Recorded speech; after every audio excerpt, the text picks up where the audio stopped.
Oh, you know what?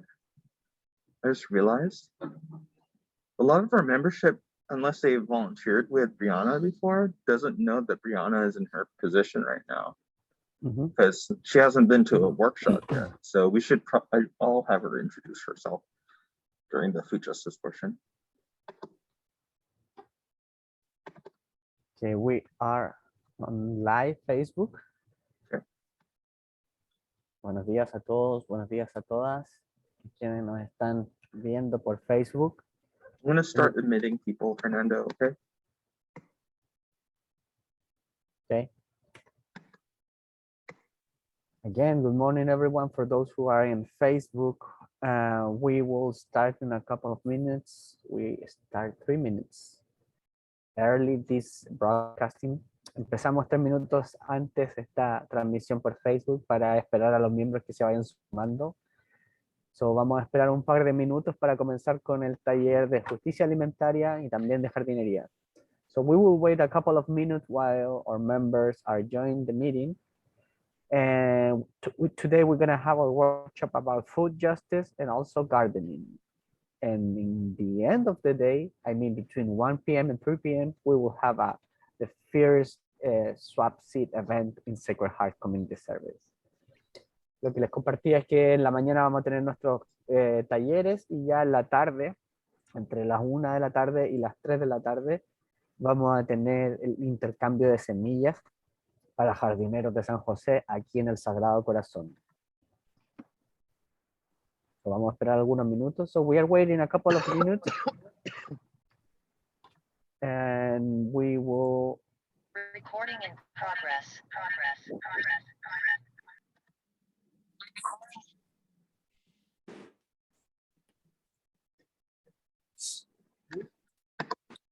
Good morning. Good morning, everyone. Good morning, guys. Good to see you. Good to see you. Buenos días. Good morning, everyone. Rose, you changed your hair. You look great. That looks so nice. Oh, thank you. You know, I got tired of getting up and trying to comb my nappy hair. It's like, you know what? I might as well just get it braided so that all I have to do is just get up, right? Wash my face and brush my teeth and get up. That's it. Oh gosh, that's so convenient.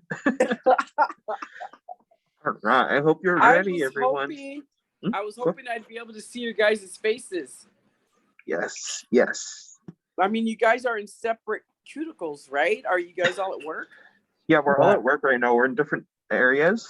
That way we can do the workshop. So. Good morning, Toy. Good morning. Are you Good morning. Good morning, everyone. Hello, Toy. Hello. Hello, Toy. Hello. Wow. Good morning, everybody. Good morning. Good morning. Good morning. Oh, Laura's on 2 devices. Okay. Hello, Michelle. Welcome. Mercy, welcome too. Hope you guys are doing well.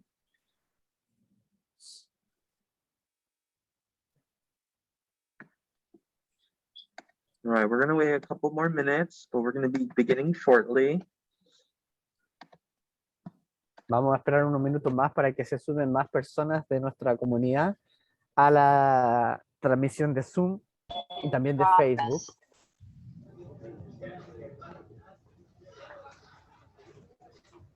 Hi, is that April? Hi. Hi, April. Good morning. Good morning. Good morning. Good morning. Hope you're doing well.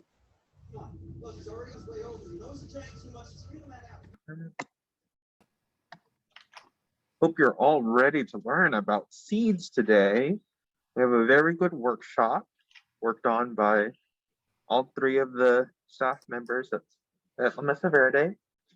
We're going to be talking about the importance of seeds, as well as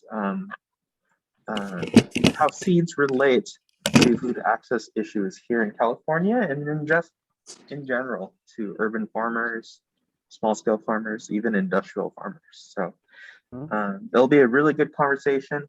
I hope all of you learn a lot today. If you need to take notes, please take notes. But we're gonna really talk about the power we have when it comes to controlling the food we eat and why seeds are an important part of that. Hello, Elizabeth, welcome. Hello, Louise, welcome, good to see you.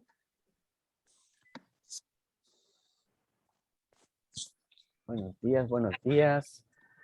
Estamos esperando más miembros que se sumen a la transmisión. Hoy día vamos a estar aprendiendo sobre las semillas. Primero en la justicia alimentaria vamos a hablar cómo las semillas han sido industrializadas y cómo eso está afectando a los agricultores y jardineros. Y después hablaremos de cómo guardar semillas, cómo cosecharlas, cómo poder mantenerlas durante harto tiempo y poder clasificarlas, ¿no? Es decir, poder guardarla con una etiqueta para saber qué tipo es, cuánto tiempo lleva ya cosechada y en qué temporada se produce. Vamos a esperar un par de minutos más y vamos a comenzar con nuestro taller de jardinería alimentaria y de justicia alimentaria.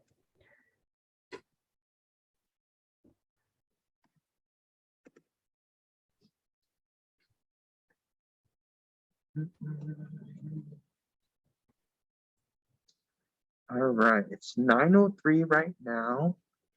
I think we're gonna wait for 1 or so more minutes before we begin. Thank you all for coming at a reasonable time today.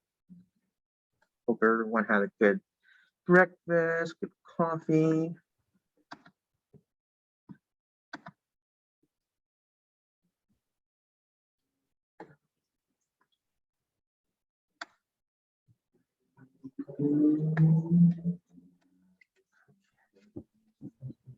Where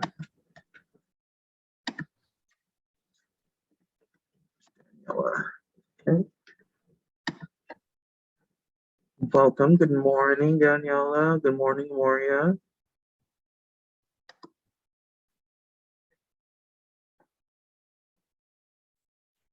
Good morning, Nicole. Glad to see you're here. Y buenos días a todos y a todas. Buenos días.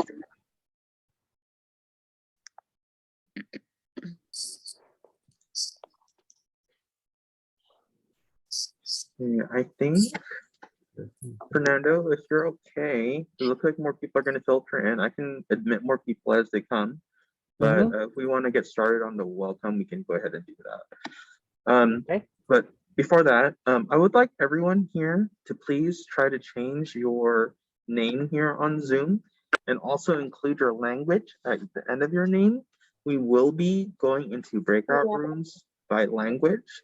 So please change that if you can. We're going to go ahead and try to change it ourselves as well. Vamos entonces a dar la bienvenida a quienes ya están con nosotros. So we're going to say welcome everyone who is joining this morning, this fresh and cold morning. But I think the weather is going to be pretty good after, I will say, 11. So buenos días a todos, a todas. Mi nombre es Fernando, yo soy el manager del programa de la Mesa Verde. Good morning, everyone. My name is Fernando. I hope you know me.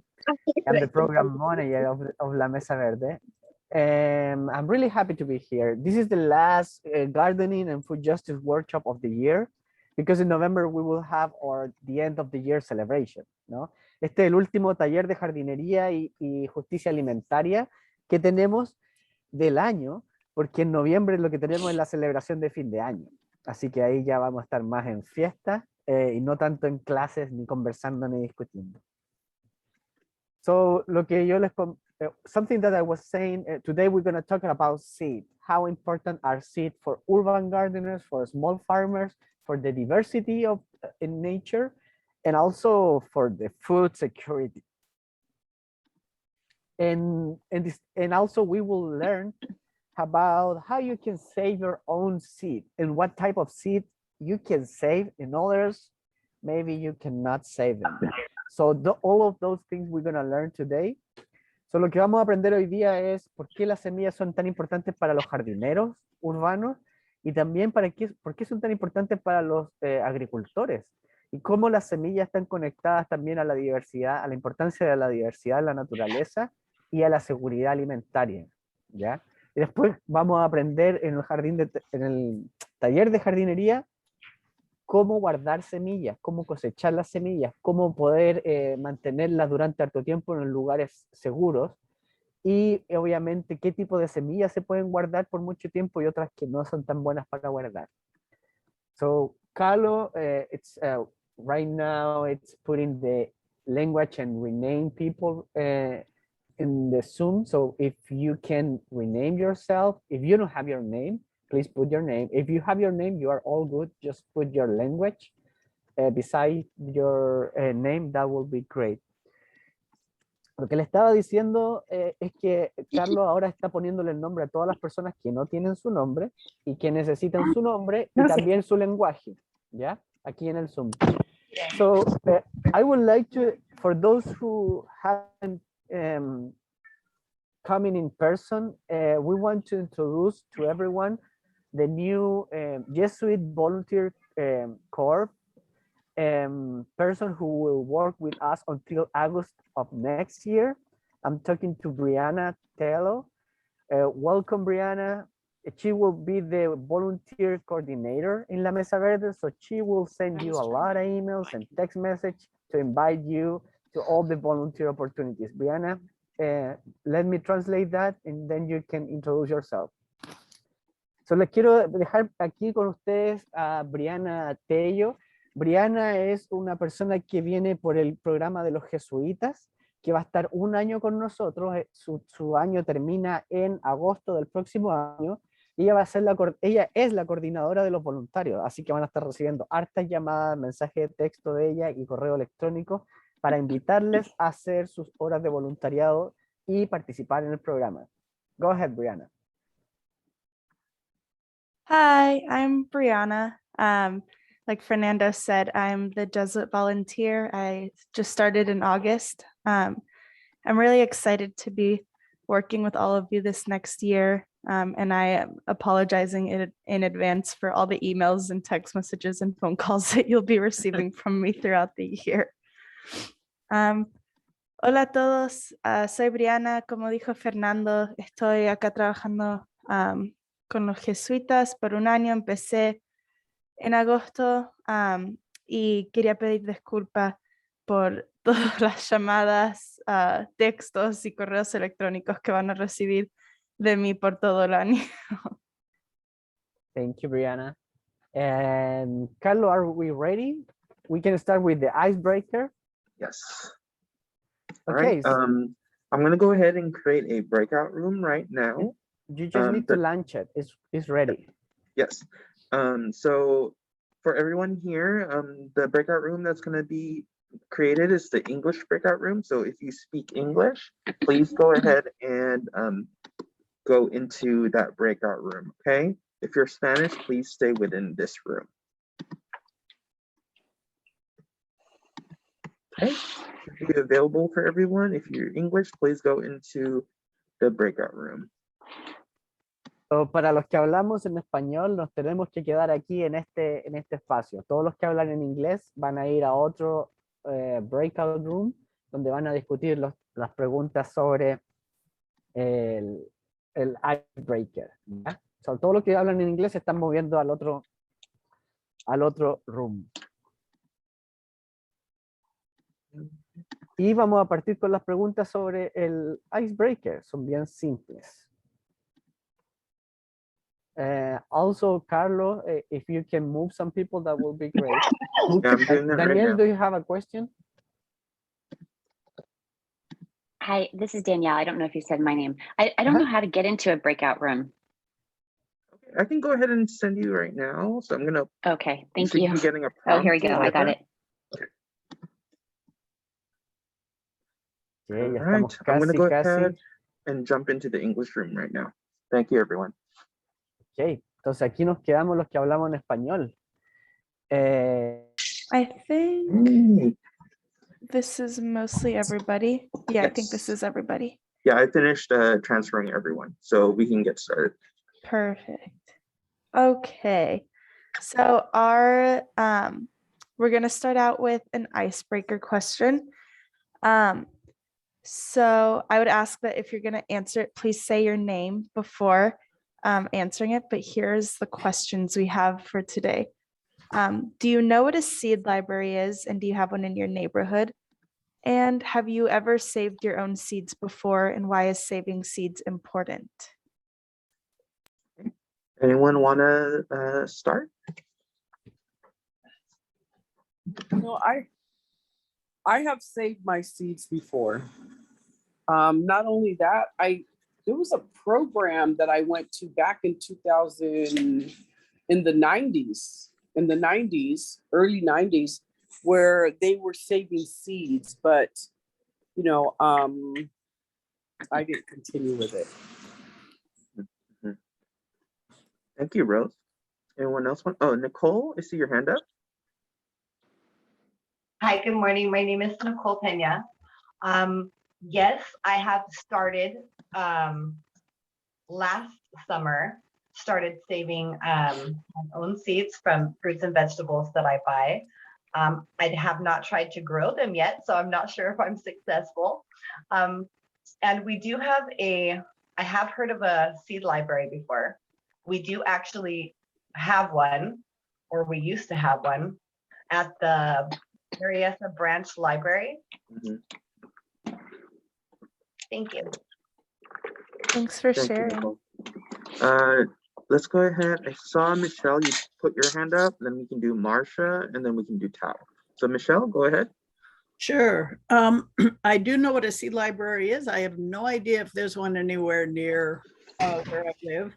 I have experimented 1 year in saving seeds, and I tried to grow them. I realized later that I was actually starting them off under my heater.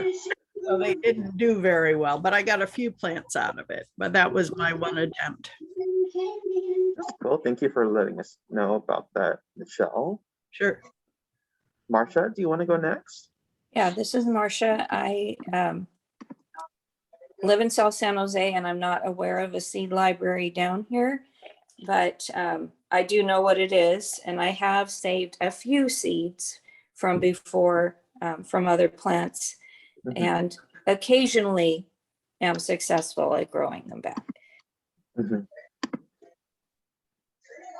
Right. We have Tao next. Tao, would you like to go? Hi everyone, my name is Tao. I live by the Berryessa Flea Market, so I know that the Berryessa Library has a seed library. I haven't used it yet. I also know Carlo has a seed library. That's really wonderful, and y'all should definitely check it out. I've been saving a lot of my seeds, but I don't know if I'm doing it right, so I'm glad we're having this workshop. But yeah, I have so many different seeds, and the seeds that I really want to save are ones like Vietnamese and Chinese herbs and veggies, because I know that the availability of them as organic in the supermarkets is very rare. And I also just think it's a good way for me to connect with my family and my community. Thank you, Tao. Eileen, I saw your hand up, and then Moria, you can go right after. Eileen, I'm with John as well. He's our farmer. I'm our eater. And we, in a minimal way, we have a seed library. Like we knew the garlic chives go crazy, so we saved those, and cilantro. Sunflower seeds, yeah, the easy ones. The easy ones. But the ones we really want to learn about are tomatoes. Did you have anything to add? Okay, that's it. Okay, thank you, Eileen. Moria, you're up next. Hi, I do know what a seed library is, and I didn't know that the Berryessa Library had one, so I'm really glad to learn that this morning. I just wrote it down, so hopefully I can remember sometime when I'm looking for seeds. Seed libraries in my area that I'm aware of are kind of minimal, but at Vegelution, they do have like a little, it's kind of like one of those little library things, like a physical thing where you can leave seeds or receive seeds, and it's not used very much, so it's not like super current. But they do have a place for people to leave seeds there outside of the building where they sell food. And also the garden share event that I go to in Sunnyvale, which is held on the 4th Sunday of the month from 11 a.m. to noon. And it's next to a garden I can't think of the name of right now. But anyway, it's a garden share event and people bring all kinds of things, but there are people who bring like, lots of seeds, like not one kind of seeds, they bring like, collections of seeds there. So that's a place where I see seeds that are available to me for free. And I can bring seeds there. So those are places I'm aware of. I also want to mention there's an organization that is not at all local to me, but it's called Seed Savers Exchange, which is an organization that encourages people to save seeds, and they work on heirloom and open pollinated seeds. And they their main mission is to have a diverse distributed network of people who are saving and renewing seeds all over. They do also have a seed library and they do a lot of storage of seeds, but that's actually secondary to their mission. Their main mission is to have a distributed network of people who are saving and sharing seeds. And a lot of their seeds are available online, so you can find people who are growing different kinds of seeds. It's really an amazing resource, and I would encourage everyone to check it out. I have saved seeds only a little bit, and I do some seed saving that's very informal, like things like, seeds fall on the ground, or I had a basil plant and I'd let some of it go to seed, and I just, put the seeds somewhere else in the yard that I wanted them. So I have only done a little bit of formally saving seeds and keeping them dry and sharing them. I mostly do that. Actually, I save a lot of hollyhock seeds because I have lots and lots of hollyhocks, and they make a tremendous amount of seed that's very easy to collect. So that's for me. Thank you, Moria, and thank you for those resources. I forgot about Seed Savers Exchange. Laura, do you want to go next? Hi, good morning. Good morning, everybody. I'm have a similar experience with volunteer plants coming up. So unintentional seed saving is one of my favorite ways to do it. But I'm just getting interested in this. I've attempted various seed saving methods and really need to know more about what I'm doing. So I'm happy to be here. Thank you, Laura. So we still have a little bit more time for the discussion portion, but I wanted to ask, re-ask the second portion of the icebreaker. So why is seed saving important? Does anyone want to chime in on that?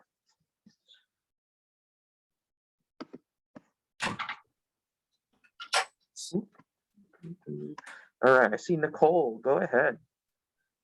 I wonder if it is important to us because the genetically modified and engineered foods are more and more seedless, and then we wouldn't have the ability to longer grow our own.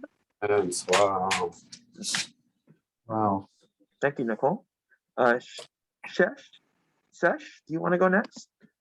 Yeah, I'm actually Sesh's daughter. My name's Aditi, and I think it also has to do with kind of preservation of the seeds. I'm not as sure. Yeah, yes. It's me here. It's I'm here with my daughter here, so we're tending to learn more about this. And to us, this is all, and we're vegetarians, so we rely heavily on plant food all of our lives. So for us, preserving native species for future generations is a very important goal for us. Mm-hmm. So that's why we're here to learn more. Welcome, Sash. So this is Sash's first time attending this. He wants to volunteer with La Mesa Verde with his daughter. But thank you all for being here. I'm so glad to see that you came. Okay. It's also Danielle's first time. She also wanted to start attending workshops. Nice. Welcome to Danielle. Thank you for coming. All right. Does anyone else have something to say about the importance of seed saving? We will be going over this during the workshop too. Go ahead, Moria. I want to echo what Dinesh just said about, about vegetarian food and plants being the source of our food. And so because we value food and it's the source of our lives, seeds are one of the main ways that plants regenerate themselves. And seeds in particular are a way that we maintain genetic diversity. So the organization I was saying, Seed Savers Exchange, as an example, they publish a list of all of the seeds that members of their organization have made available. And it is, you can look up any food plant, any vegetable plant, and there will be, like 40 varieties of okra, or 80 varieties of even things like beans and tomatoes. I think we know there's lots of varieties. They'll have hundreds of varieties of those, but even plants that we aren't as familiar of the different varieties, there are so many different varieties, and this is how it's through seeds that we maintain genetic diversity, which is really important to us for having diverse food sources and having a diverse and healthy ecosystem. Thank you, Maria. Very well said. Anything else? Any final comments? Okay. Well, hope you're all excited for the workshop today. We're going to start off first with the food justice portion, which is going to be led by Brianna. This is her first workshop, so be encouraging of her. And yeah, we'll go ahead and begin, okay? All right. Hello, everybody. Let me start sharing my screen and then we'll get to the presentation. Okay. Here we go. So our presentation for the food justice portion is called Seeds for Justice.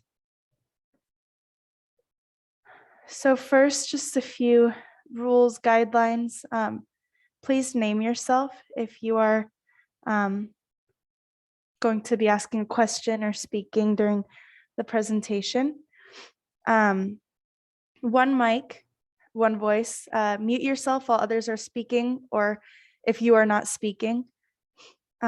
Raise your hand to speak. I'll be having my eye out, and Carla will also be looking out for raised hands. And then use the chat box for any comments and questions that you might have. We'll also be keeping our eye out for that. So we're going to start with the historical process first of seeds. So since crop domestication began around 10,000 years ago, it's been farmers that have produced the seeds and created and conserved the diversity of crops that most of the world relies on today. And since the 1920s, legislation's been implemented around the world to control the seed market and provide protection to farmers that sell and purchase these seeds. With advanced technology and industrialization starting to be involved in agriculture, the larger corporations are starting to produce seeds, which is causing them to monopolize the market. 10 companies account for around 2/3 or 65% of the world's proprietary seeds. That is branded varieties subject to intellectual property protection for major crops.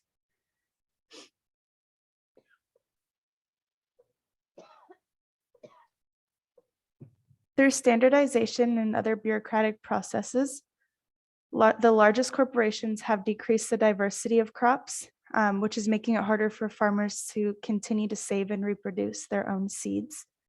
Some United Nations research, United Nations Food and Agriculture Organization research reported that in 100 years between 1900 and 2000, the world lost about 75% of its crop diversity.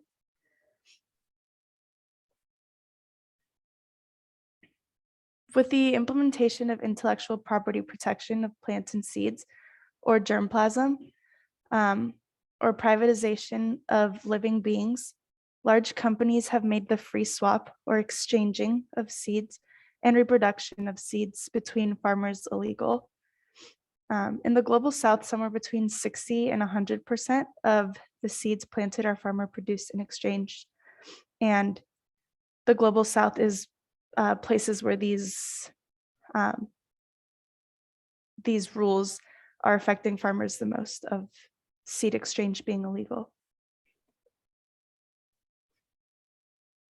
With the complicity of lawmakers in different countries, governments have imposed legislation that promotes the formal seed system, or the business side, rather than the traditional or informal seed system, which is managed by small farmers and indigenous communities.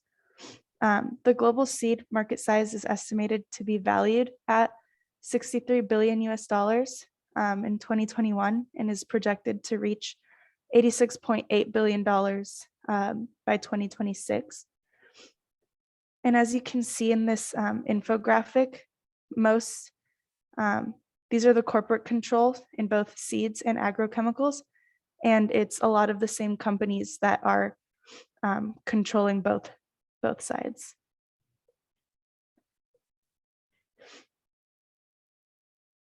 So seed systems.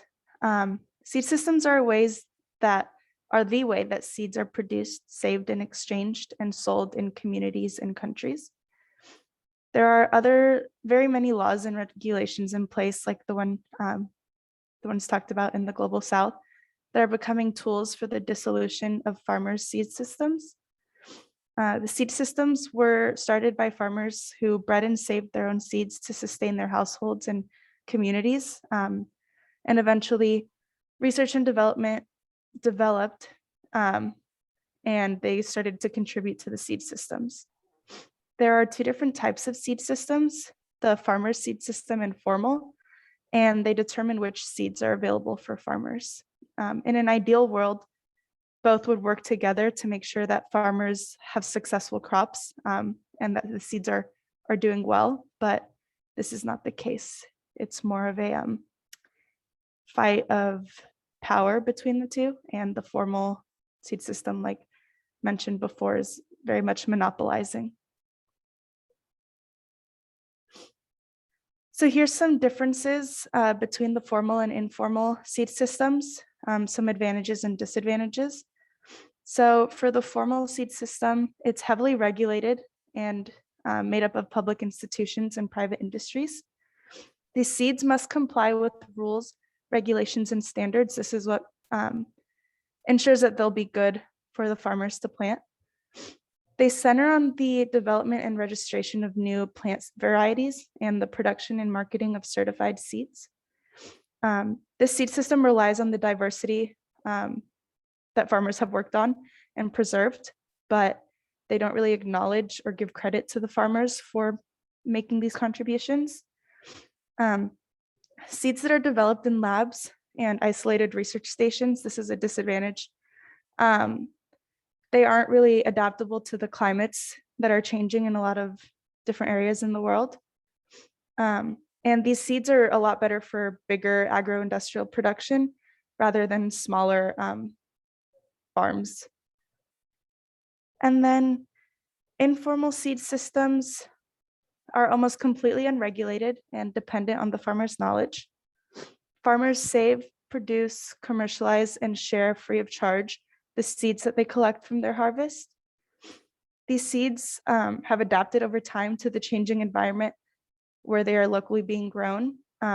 So they're very important when it comes to communities that are experiencing severe climate change.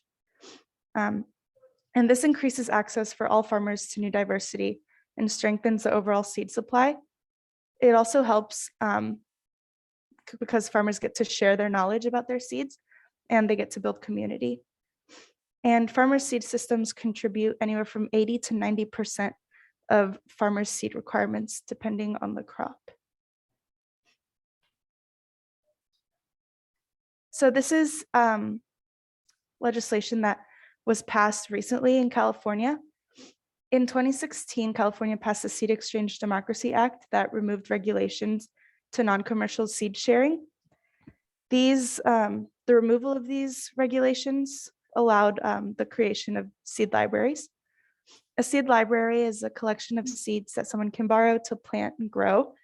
Once the plants have matured and you can collect the seeds, those seeds are saved and brought back to the library so other people can use those seeds as well.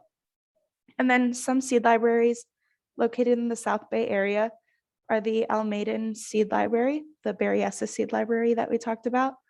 And Alameda Backyard Growers have a few seed libraries located around their smaller boxes, but if you look on their website, I think it shows you locations of those.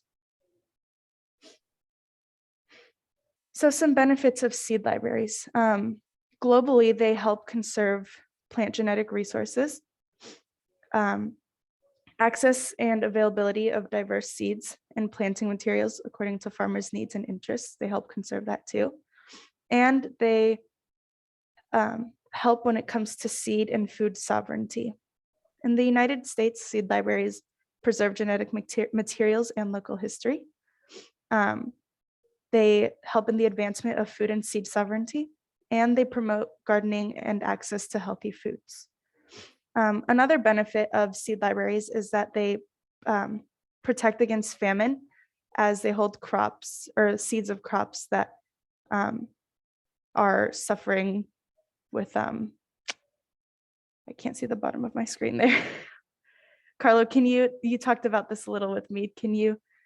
Yes. So one benefit and one of the reasons why we actually do have seed banks throughout the globe is to anticipate diseases that may affect certain plant species. For example, say you have a wheat, you have several different types of wheat, right, varieties, and somehow wheat starts getting a disease that's starting to affect the majority of the crops here in the United States. Well, with the use of the genetics from the wheat seeds that have been saved, we can figure out and breed different varieties, stronger varieties that can resist those diseases, and in turn help increase food security, as well as just preserving history as well, because a lot of these seeds, a lot of them are very old, have been saved for generations.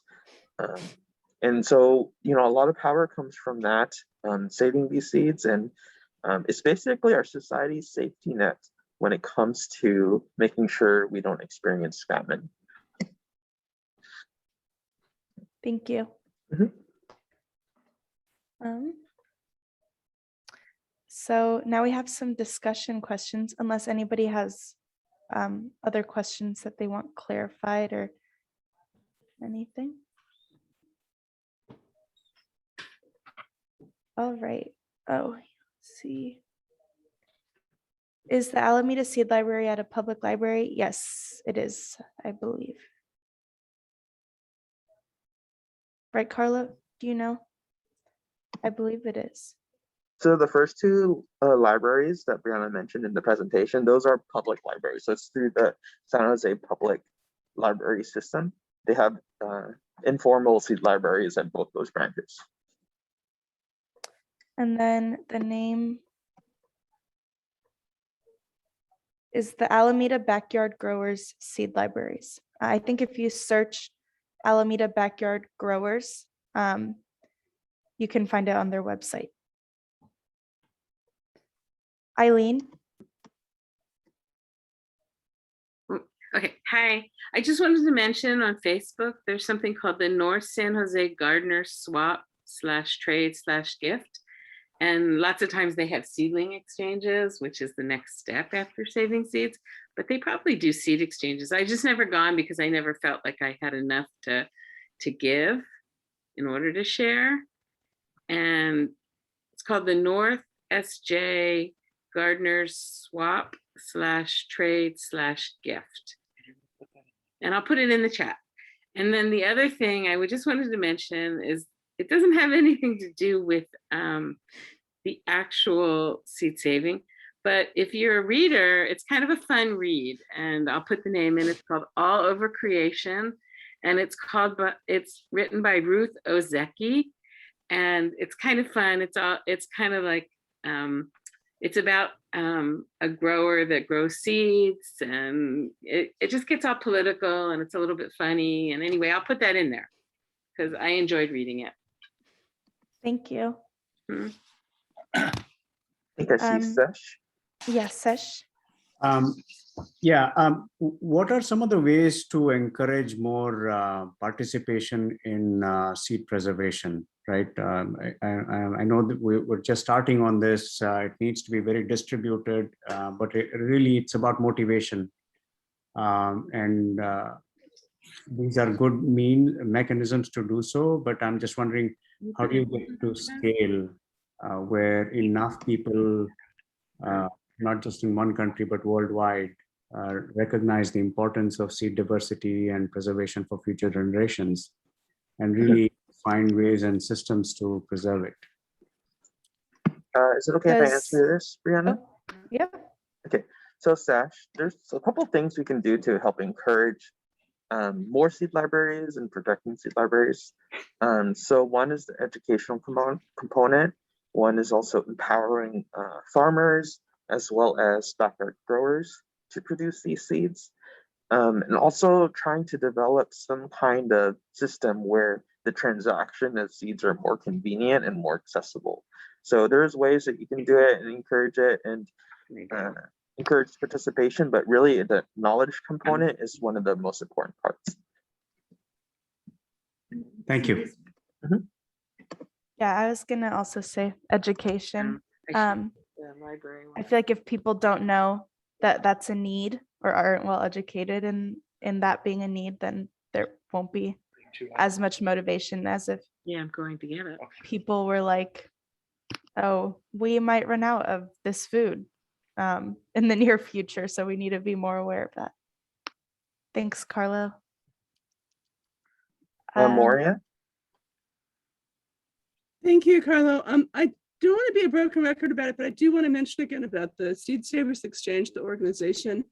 They do really a lot to encourage people who are their organization or even who just come across their organization to save seeds. I rejoined them last year. I had been a member for a number of years and then I had like forgotten about it. And then I rejoined last year.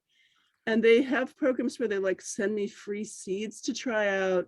They continually send me stuff about the value of saving seeds. They recently had an online course that was like 6 weeks that was like an advanced seed saving course. I didn't take it, but it was really an amazing opportunity. I think they do that once a year. And they just have a lot of support, things that they've built in because it is the mission of their organization to promote saving seeds in a distributed way where people are sharing them. Thank you. I think Moria touches on a really important fact. The best way you can support seed saving is to support local seed libraries and local seed saving organizations. That's the best way you can actually do it. And you can learn a lot and get a lot of experience from the people involved on those projects. So yeah, thank you, Moria. All right, so we can get started on the discussion questions. How did you guys feel about the presentation?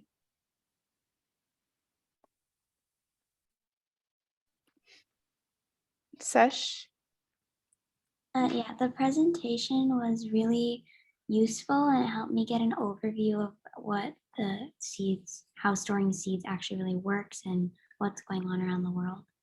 Yeah, it was a really good introduction, Brianna. You know, a lot of us are really getting started on this entire exercise. So it helps to really understand where it all starts and how we can contribute. Awesome. So there are a couple of folks that are saying things in chat. So Nicole said she was surprised by some of the info that she heard, and she's also saddened by some of those things. Overall, it was good information. Thank you, Nicole.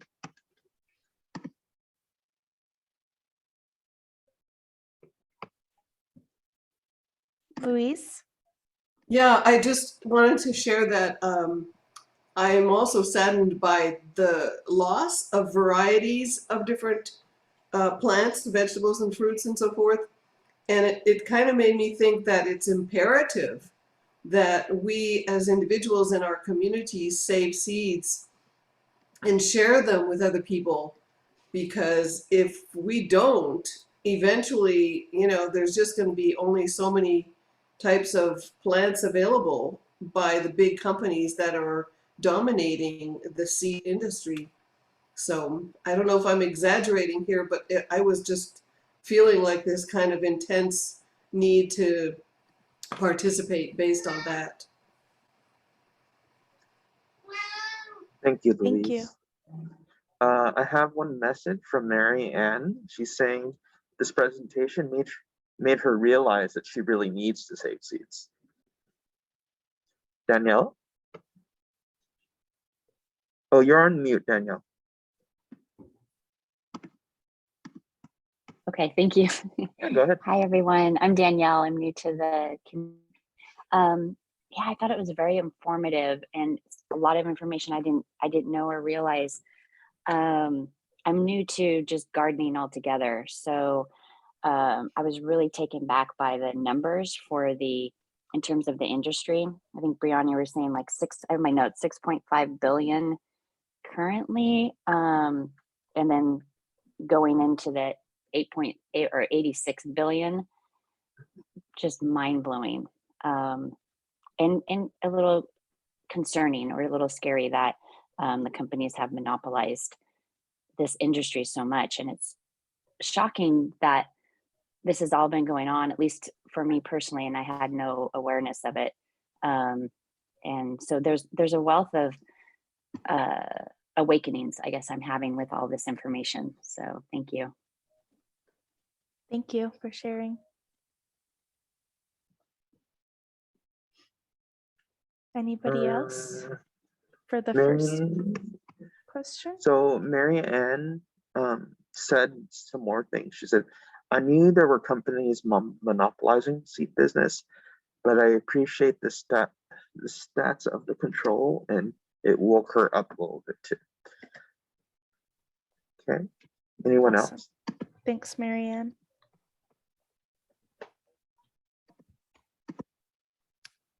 We can move on to the next question, but if you have anything to add about the first question as well, you can share. So we talked about the Seed Exchange Democracy Act here in California that kind of legalized the creation of seed libraries, but what do you all think the other policies that can be added to San Jose to ensure the protection of seed libraries?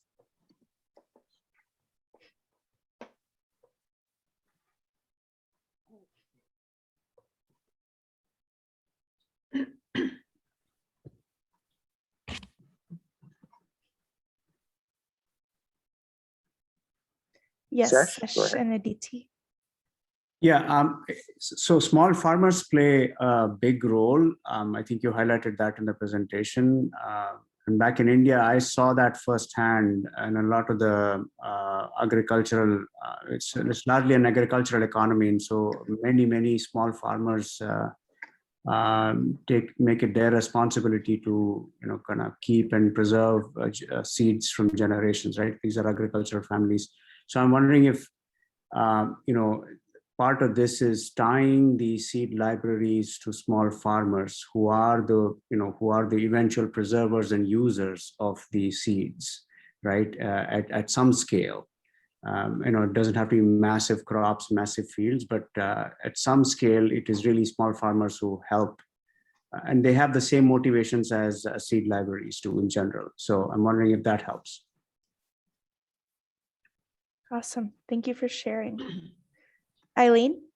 Hi, I'm wondering, a lot of us are just learning about like the Berryessa Library and other resources that are available. And I know that like at the county, there's a composting, or I don't really know exactly what they have. And maybe this is just me not being informed, but it seems like if they can have a department at the county that shares education and information about composting, that seed saving should be part of that, or there should be a organization within the government that kind of supports the whole idea of food justice and, urban gardening and things that we can do locally, like seed saving.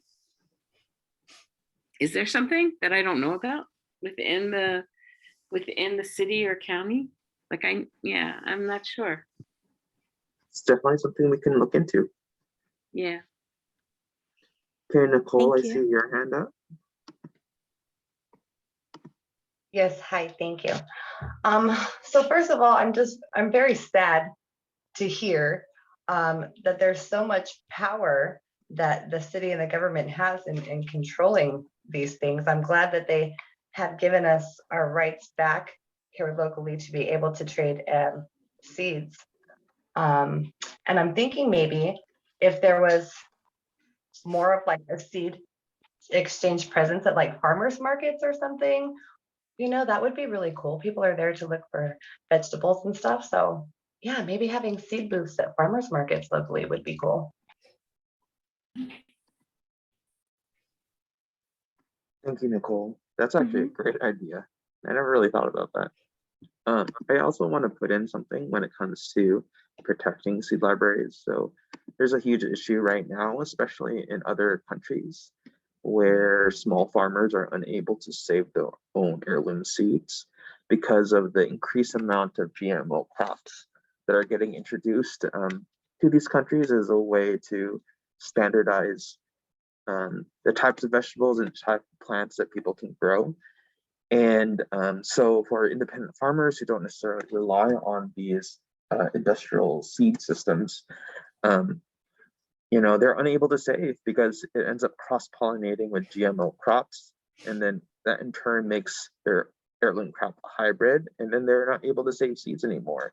They're forced to buy from the store or through the government for places that this that gives out to farmers, right?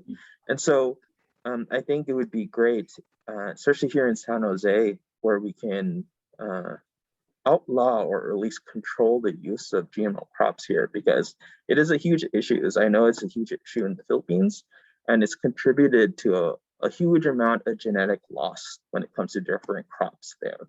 So if we could have more policies that regulate that here and prevent us from cross-contaminating our heirloom seeds with these industrial seed crops, I think that would really help with seed libraries in general. Okay.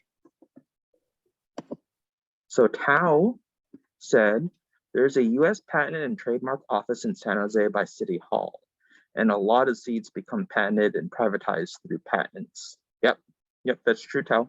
Thank you for saying that. It becomes intellectual property. Thank you, Tao. And everybody for sharing their thoughts on this second question. Is there any more, or should we move on to the last? We can move on. We're on time. We'll have 10 minutes for the last question. Perfect. Okay, so the last question, which I think might be the toughest for me at least. Do you agree that the formal and informal seed systems would work best when they're working together?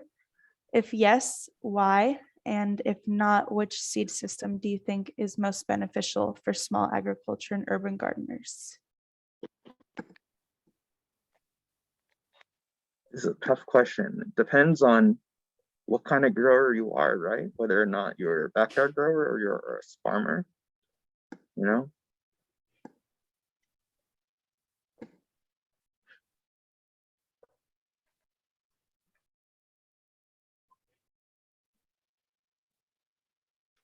This is actually a really hard question.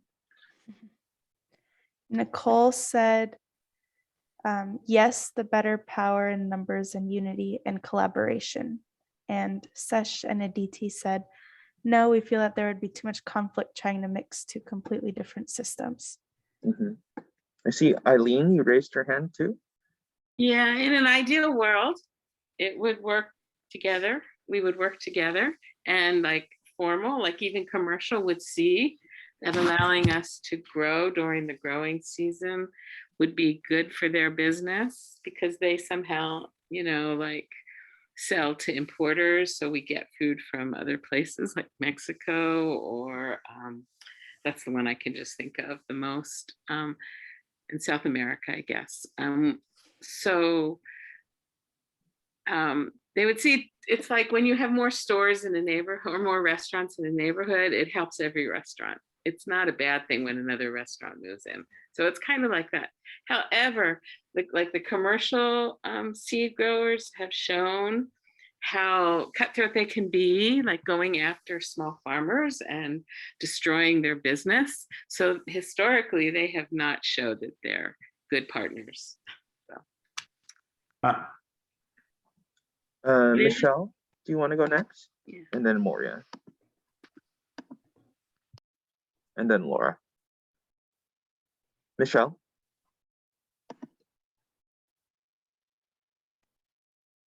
Michelle, you're on mute. There you go. Thank you. Yes. Okay.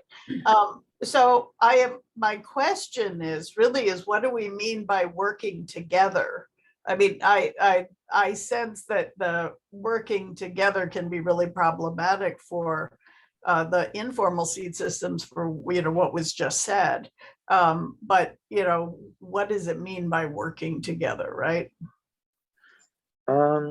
We can put it like this. So when we're talking about them working together, it's in terms of these systems working towards standardizing and creating a standard of quality seeds that both farmers and urban gardeners can benefit from. So yeah, it's just like you said, there's definitely can be problematic, the two different systems working together, because they're completely different agendas and completely different priorities when it comes to saving seeds. So I get that question, Michelle. That's a really good point. Moria, would you like to go next? Yeah, I have a few things to say, and they may not seem like they really answer the question directly, but first I wanted to talk about organic farming, and that what we do to support more organics and to make it harder and less available for people to use genetically modified seeds, Roundup Ready seeds. A lot of the genetically modified seeds are genetically modified so that they can withstand more pesticides, which are terrible for our health and terrible for the land. So I guess I see the more we can support organics and maybe even do things to reduce the amount that people are able to farm with these kinds of methods like Roundup Ready stuff and genetically modified seeds, that supports, having, first of all, less toxicity in the world, but also maybe supports having better supply of the kind of seeds we would want people to be growing more. So that's the first thing, is if anything we can do to support organics or to limit non-organic growing methods and genetically modified seeds is a support towards seed diversity. I also want to mention here that most monocropped food, which is mostly soy and corn, those are two of the biggest grown things that are grown with genetically modified seeds almost always. Those are grown to feed animals. And I see animal agriculture also as undermining everyone's health. I see it as a generalized system that undermines the health of the population, and that people very much support because they're used to eating that. But I see it as kind of one system that is connected, and it has to do with the use of genetically modified corn and soy, which is grown almost exclusively for animals. So all of that, is, I see, part of the system that is undermining people's health. And then I also want to mention, in terms of commercial seed sources and different seed systems, I'm not sure how you count the kinds of seed. I buy seed from seed companies that aren't necessarily just all open pollinated seeds, but I do buy some seeds from different seed companies that I'm really glad are there to sell me seed, including I buy some seeds in larger quantities to grow microgreens. So I really value those seed sources also. Thanks. Thank you for sharing. Laura, do you want to go ahead? Well, first of all, thank you so much. I am learning a lot, and I think, I don't have any answers for questions necessarily. I've got some ideas, but I have to process. It's given me a lot to think about. One thing that I'm seeing overall is what I would suspect would be needing is some kind of paradigm shift, because the way the system is now skewed, the laws are skewed towards the big growers and the big suppliers of the genetically modified seeds. The laws are skewed that way. And then when Tao mentioned the patent office, I just wondered if many people patented their organic open pollinated heirloom seeds, if that would help to skew the system in another direction. Mhm. Thank you, Laura. We have another comment by Sesh Aditi. Standards are good, is a good common objective, but business and profit motivates, when business and profit, motivates, sorry, when business and profit motivates, it's different and harder to reconcile between the two systems. That's a good point. Like we mentioned earlier, the priorities are definitely different, conflicting in a lot of ways. Is there anyone else who would like to say something?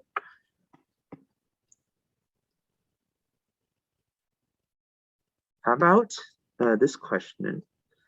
At least this part of the question. So what do you think system would be best for small agriculture and gardeners such as ourselves? That's a big question, actually. I don't think there's one answer either.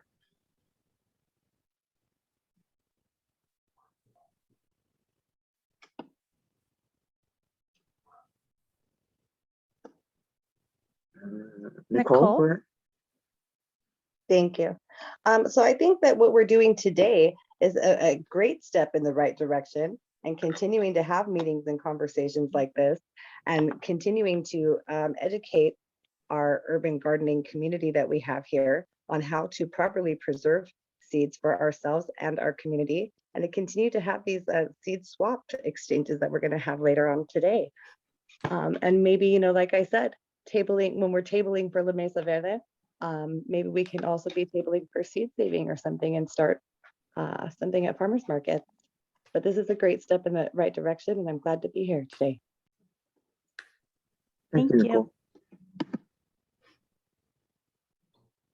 Anyone else have any comments in these last few minutes?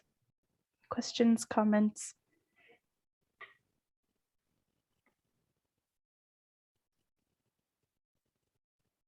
Tao? I really agree with what Sesh and the DT were saying. I think that like standards can be controlled, like businesses can easily lobby the government to change standards or make it out of reach or just not really an appropriate standard. So I think as long as our current system exists, it would make more sense, and it would be more beneficial to go with informal systems for small agriculture and urban gardeners. Thank you for sharing. Okay, any last comments? We have one more minute. Laura says, thank you for being so well researched and informative. Thank you, Laura. That was Laura. all Brianna and Fernando.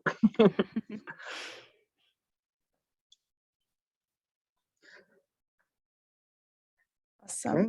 If there's no other comments, I think we can go ahead and put in the survey for this workshop.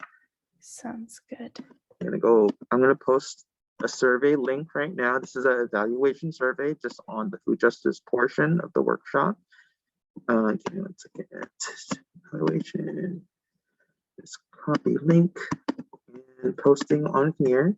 So please, everyone, take a moment to fill this out so that we know how you felt about the workshop, and also what you've learned so far. It's in the chat. We're going to take about 5 minutes for you to do that if you can.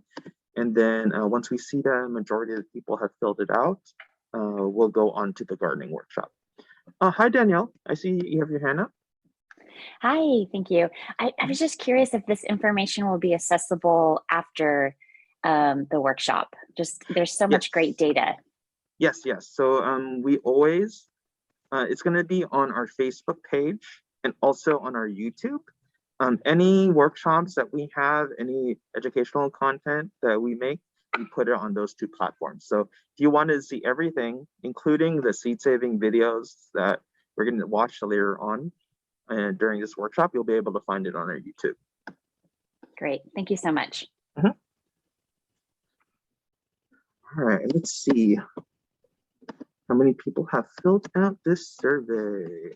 Just one from our This one, yep. room. Looks like they've already started filling it out in the Spanish room. How do I find the survey? I'm on my phone, so. Oh, so you're gonna find that in your chat. So you would have to open up the chat option on your phone. Mm-hmm.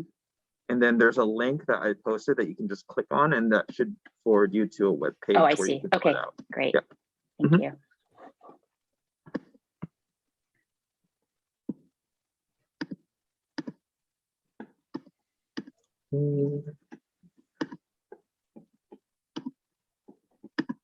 Thanks, Nicole.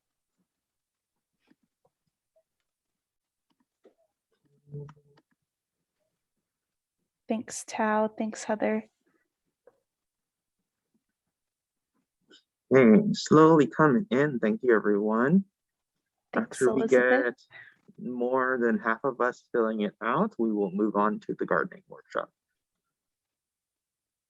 This is a good discussion, guys. I really appreciate you all sharing your thoughts today. This is definitely a topic we need to think about seriously as gardeners. So, and good job, Brianna. Honestly, that was a really good presentation. Good job on your first one. I'm gonna do a little. Thank you.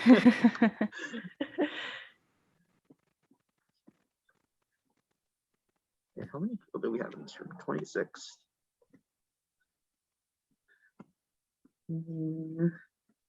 Thank you, Marsha, Elizabeth, Eileen, Sash, and DT. You guys, good job, Tao. We're gonna wait for a couple of more, and then we'll go ahead and move on. Thanks, B.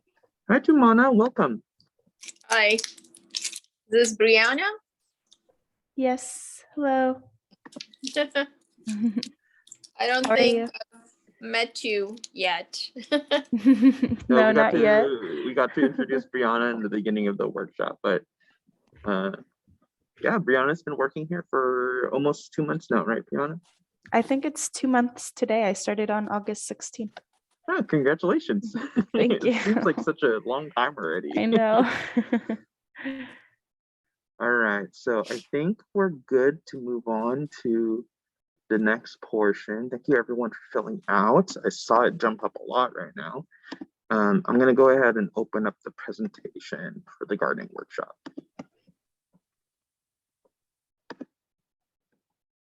Yeah, I think we're over half. Thank you, everybody.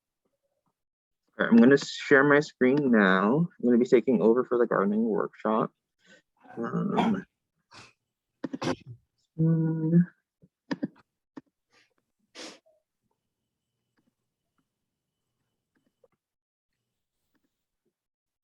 Okay, so actually, oh yeah, no, we're good.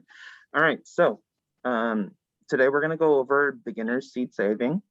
I know a lot of people were really excited to get to this part of the workshop, so just keep in mind, seed saving is a huge topic, and we're gonna dive pretty, like, not, like, just basically the beginner understanding of seed saving and how we can start seed saving at home in our own gardens.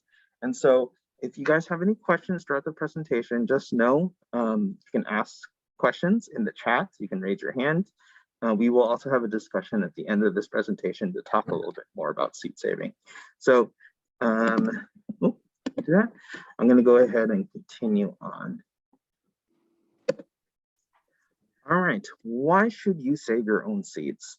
So we talked a little bit about this in the previous presentation. Saving seeds is also about empowerment, food sovereignty, and sustainability. So it empowers the growers to control the source of food that they eat without relying on existing industrial food systems. And just to be specific on food sovereignty, it is the right of people to healthy and culturally appropriate food produced through ecological, sound, and sustainable methods, and gives them the right to define their own food and agriculture systems. So there's a lot of power in saving and growing your own seeds. And you know, we always talk about changing the food system within La Mesa Verde, and this is part of it. So another reason why you want to save your own seeds is to preserve seed history and culture. There are different crops that are important to different cultures, and for us in La Mesa Verde, we're very diverse. Between the crops that we all use, there's such a huge diversity that we need to try preserving.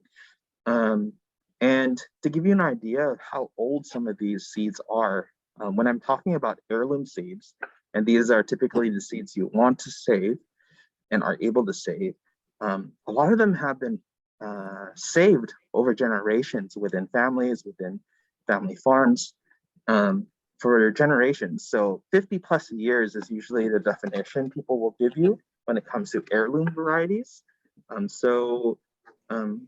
Those seeds, a lot of them would have been extinct if it wasn't for the efforts of small farmers and gardeners such as ourselves. It's saving genetic diversity, and also it just keeps these varieties available to the general public. All right, we talked about the loss of seed diversity, and Brianna mentioned since the early 1900s, it's dropped dramatically. There are several reasons why this is happening. One is contamination from pollen from GMO crops, unintentional crossbreeding with different varieties of the same crop, so natural hybrids. The focus of our industrial system when it comes to growing only monocrops, especially GMO monocrops, and large-scale growers only really favoring crops that are easier to store and deliver, often from seeds from larger agricultural companies versus independent seed savers. So on the right, you can see the diagram. For example, there used to be 338 varieties of muskmelon or cantaloupe, as you guys may know it. Now there's only 27. 80 years later, so within 100 years, we're losing so much diversity. So that's something to think about. All right, so why do you want to save locally grown seeds? So Brianna talked about this before. Locally adapted seeds are going to grow better for you. They're going to be used to the soil, the environment, all the conditions, and they tend to be a little bit more resilient when you grow your own seeds. So there is a positive thing about focusing on growing it in your environment. It makes it easier for you to share it with local gardeners as well, so that they're successful in growing these varieties as well. It also prevents extinction. A lot of these seed banks preserve genetic diversity because these crops are hard to find. And it tends to be one of the reasons why seed banks exist in the first place. Some people like doing locally grown heirloom seeds because they can actually try making their own heirloom seeds for free or very low cost. It's a little bit more of a complicated process if you're starting from scratch. It'll take 50 plus years to stabilize those kind of genetics. But creating heirlooms is one of the biggest advantages of growing locally grown heirloom seeds.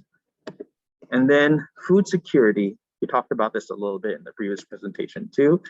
There are times of scarcity when it comes to food. Luckily here in the United States, it's not as big of an issue, but in third world countries, food security is a huge issue.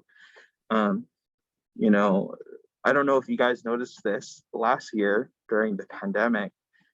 A lot of people had the great idea to start gardening, which is great for us, right? That's what we want to encourage. But at the same time, all the seed banks throughout the state and actually throughout the country ran out of seeds because people were panic buying these seeds, just as if they were doing commodities at the local store, right? And so, for us, we had the huge question during COVID about food security, access to food security, and who are the peoples that are actually suffering when it comes to unequal access to this food, right? And so we can think of seeds in the same way. All right, we're going to talk about different kinds of seeds. There are three that we are going to be talking about during this workshop. There are GMO seeds, which are genetically modified seeds. They've been modified to grow better, be more pest and disease resistant. Also able to withstand pesticides. And then we have hybrid seeds. This is when two varieties, usually heirlooms, are bred together to get a completely new type of seed that has the characteristics of both parents. They also have a ability called hybrid vigor, which usually makes them grow much better than their parents. But the unfortunate truth is hybrid seeds, you can't really save them, at least save them effectively, because they do not produce seeds that are true to type, meaning they do not produce seeds that look similar to their parents because they are mixed from two different varieties. And you can see that I put F1, F2. That's just an indication that it is a hybrid. You can usually see these on seed packets, and that it's the generation since the original cross was made. So F1 would be the first generation of those two parents mixing. F2 would be the generation after that. And then we're going to talk about heirloom and open pollinated seeds. These are varieties that have been saved for a really long time. They all have unique characteristics, different flavor profiles, different colors, growing habits. What we're going to really be focusing on today is prioritizing heirloom seeds, because these seeds actually you're able to save, and they are true to type. They will look like their parents, so that consistency is there. So heirloom seeds is definitely the priority of what you really want to grow as backyard growers, especially if you want to save seeds. It's the most reliable types of seeds. Go ahead, Beatrice, you have a question?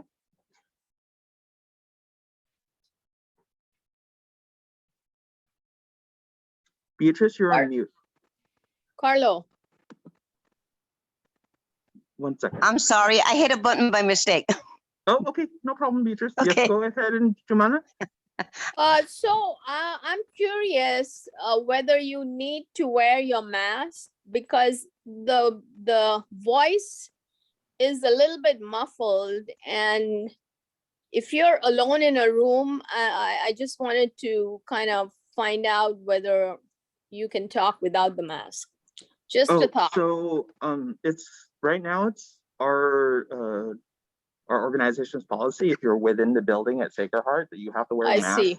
even if you are alone in a room. So I apologize for the audio. I will try to speak a little bit louder and clearer, Okay. just to try to compensate. Sorry about that. Yeah. Okay, Laura, I see your hand is up. Yes, could you give a more definition to what pesticide resistance means, please? So GMO crops are specifically made so that they grow better for gardeners, right? And because of agrochemical companies are developing so many different types of pesticides and using it consistently, typically those pesticides would kill any variety of vegetables that you would be growing, right? At least the traditional varieties, because pesticides kill everything, not just the insects in a lot of ways. So, they breed, for example, sugar beets, right? Beet sugar is a huge industry here in the States because we can't grow sugarcane. And so they've developed beets that can actually withstand repeated application of pesticides. This is Roundup. And so those beets can be used with as much Roundup as you need without it affecting them negatively. And so that's the reason why genetically modified food is really used from a lot of our cultural systems here, which is both a good and bad thing. We definitely, as an organization, as a community, don't want to be eating a ton of pesticides on our food. So even though it's good for the farmer and their production, it's not good for us when it comes to our health.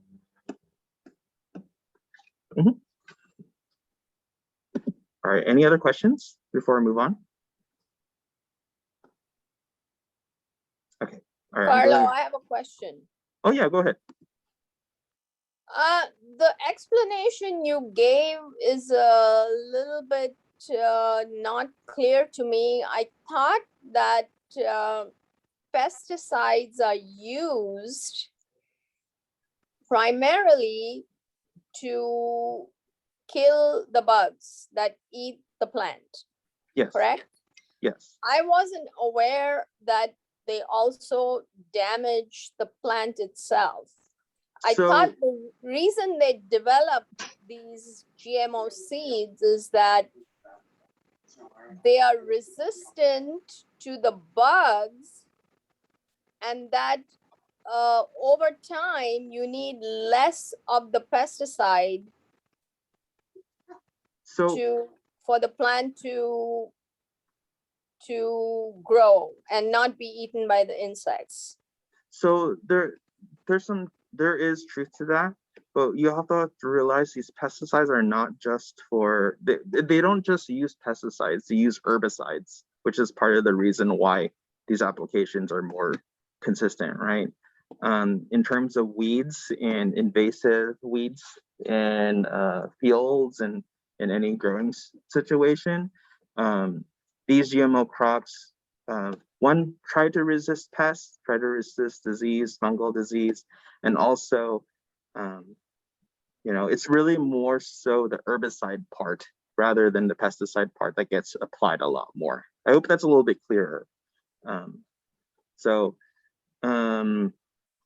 But yeah, I mean, ideally, that's what, scientists are hoping for, to not having to use so much pesticides on their crops.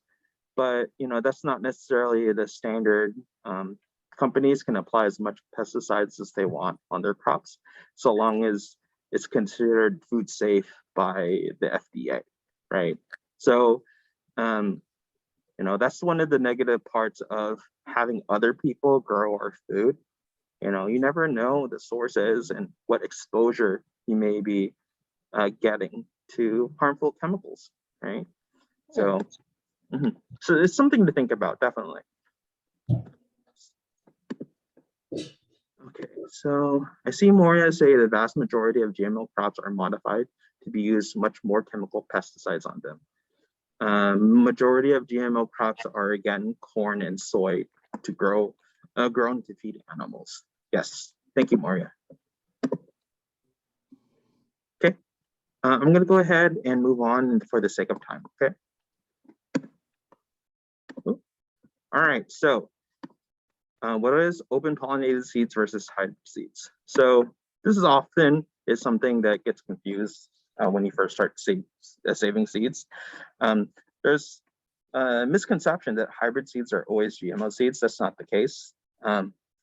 Well, we'll go over pollination, especially open pollination. So it means that the seeds were really allowed to pollinate through insects, through wind, with other plants of the same type. And so, there's not as much intervention when it comes to us pollinating the plants ourselves. Open pollinated means the seeds saved from this variety will germinate true to type, and they will be similar to their parents. Like I said, hybrid seeds are not necessarily GMO seeds. It's just that they don't come true to type. And the genetics themselves are not stable, like all the characteristics. It's not going to be stable the first time you cross. So that's a little bit on that. So pollination, this is important to consider when you're saving your own seeds. You need good pollination and need to understand the process of pollination to have good, well-formed seeds that will last for longer, right? So there are plants like tomato flowers, which you can see on the top right, that are perfect flowers. They produce pollen and ovaries or eggs on the same plant, even sometimes within the same flower. And you see in the tomato flower on the top, that little pointy parts in the center, all those reproductive parts are inside that part. And so these plants, tomatoes, peppers, beans, they're actually self-fertile. So they technically can pollinate themselves and still give you seeds that look similar to their parents. And then we need to talk about crops like squash on the bottom right. That's a squash flower. They have imperfect flowers, which only produce pollen on certain parts and have eggs in certain parts. Many times, never on the same flower. So ones like this are squash, cucumbers, which are usually insect pollinated, and with the exception of corn, which uses wind pollination, right? And so you need multiple plants typically for imperfect flower crops. That way you can get a good amount of quality seeds. And then there are some flowers that are either male or female, such as on squashes. There are different flower types. And same thing with cucumbers and corn. And some plants only have male flowers and some plants only have female flowers. For example, spinach is like this. You always need more than one spinach plant in order to harvest seeds from spinach.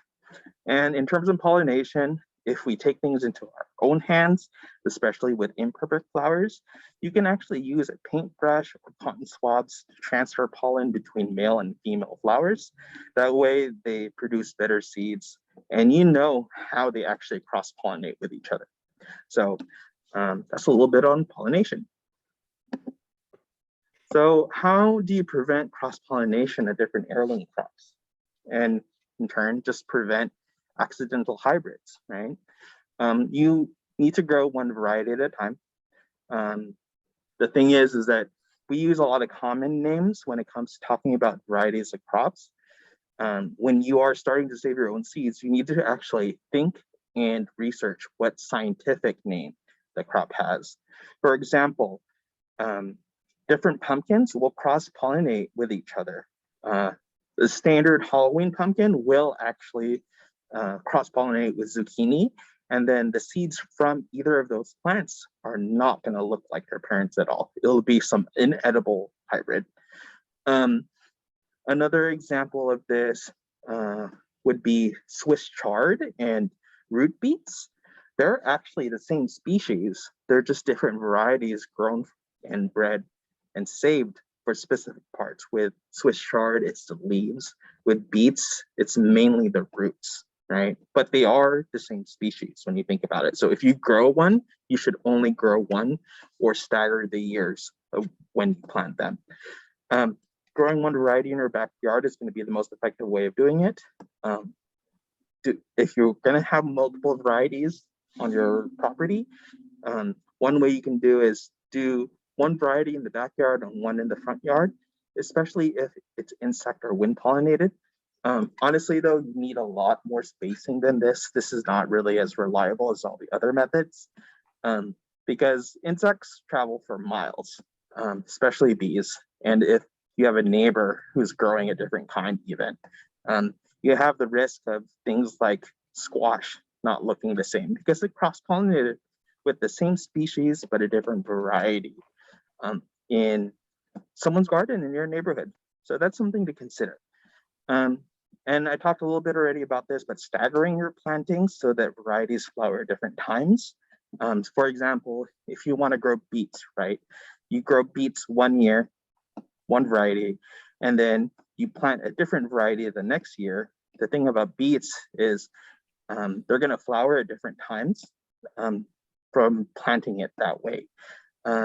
Same thing with radishes. You can plant the smaller radishes that mature super fast, and then the larger radishes that take a little bit longer to harvest. And so they're going to flower at different times because they have slightly different growth patterns and flowering times. And then a more complicated way would be to get blossom bags or isolation cages. This is a little bit more feasible if you're, have a greenhouse or if you're working with a smaller amount of crops. Those are available for you to purchase from a lot of larger gardening supply stores in case you want to take pollination and heirloom crop seed saving to the next level. Does anyone have any questions on this? This one is a little bit more complicated. Okay. All right, I'm going to go ahead and move on. All right, so there are some general tips about seed saving that you should consider. So always collect mature seeds from fully mature seed pods. Oftentimes, if the vegetable or seed pod is green and tender, it will not yield suitable seeds. Before you store your seeds, you need to make sure that it's fully dry before you put it into storage. If you leave any type of moisture, if the seeds are not dry enough, it will encourage mold. So make sure you store in a cool, dry place out of sunlight, such as a glass jar in a closed cabinet. And also, when you're collecting seeds, you want to collect from multiple different plants. Ideally, you grow as many plants of that variety as you can. It'll help prevent inbreeding depression, which is basically the breakdown of DNA in an organism that has been bred by too close of a related variety. So for example, if you were to grow corn, right, one variety of corn, and you only grow 10 plants versus 100 plants, the seeds that you save from the 10 plants, eventually it will suffer inbreeding depression because there's not enough genetic diversity, and you'll get deformed ears of corn. It won't fill up all the way, and the seeds are going to lose a lot of its ability to sprout up. And versus having at least 100 corn crops, one, it increases the effectiveness of pollination, but also it prevents that inbreeding depression that happens when you breed closely related plants. So collecting from multiple plants and multiple fruits, especially fruits that are perfect, they look good, they taste good, they grow really easy. Those are the qualities that you want to consider when you're saving seeds. Always save from your best plants. That's the best advice. And that's how we select the breed plants. That's how we created the modern day crops that we have today. All right, so we're gonna go over ripeness. This is the easiest one to look at. If you're saving from tomatoes, you wouldn't want to save from the green unripe tomatoes that you see here. They're sour, they're hard, and the seeds are going to be underdeveloped. But if you get a really ripe tomato, one that's really soft, that if you press your finger into it, it indents because of how overly ripe it is. If it's sweet, it's going to have fully mature seeds. I'm going to show you some examples of I'm going to show you guys some examples of other crops and how they look like when they're ready to harvest for seeds. So you'll see a common theme in a lot of these, with the exception of tomatoes. Stuff like tomatillos, eggplant, cucumber, they actually turn a brownish yellow when they're overripe and they have fully developed seeds. For example, of flowering herbs like cilantro, they'll form these little brown seed pods that, that are essentially the seeds that we're trying to plant. All right, so the plant varieties we're going to be talking about today, which are going to be some of the easiest seeds you can save, are lettuce, nightshades like tomatoes, eggplants, and peppers. We'll also cover a little bit about cucumbers in that section. Herbs, legumes, which include green beans and peas, and then edible flowers. Oh, and I want to be clear, and in terms of hybrid seeds, I forgot to mention this earlier, the plants that La Mesa Verde gives you, the seedlings, are actually not considered heirloom plants. They're considered hybrids or hybrids of heirloom type plants. So a lot of the plants that you get through our program are actually hybrid. Just consider that. Don't save seeds from the crops that we actually give you. Some of the seeds that we do give you, though, are heirloom seeds. So if you start your own plants from those heirloom seeds, you can save those seeds. So for example, I wouldn't save seeds from the lemon shoot cucumber, the heirloom cucumber that we tend to give during the spring distribution, because it's not going to breed, it's not going to come true compared to having an actual heirloom crop. All right, so lettuce, you can see here in this picture that it's almost similar to dandelions. It gets kind of like fluffy on these seed heads, and there's literally thousands of seeds within one plant. It's one of the most prolific seeders compared to other vegetables. And so with lettuce, since there's so many seeds and a lot of plant material, you have to go through the process of winnowing, which helps separate the chaff or the plant matter from the seeds, which makes it easier to store and reduces the amount of pests that these seeds can actually carry. So we're going to watch a video, several videos through this presentation. Just listen in on it, and I will show you the process of actually saving these seeds. Can you guys hear the volume or no? No? Okay, 1 second.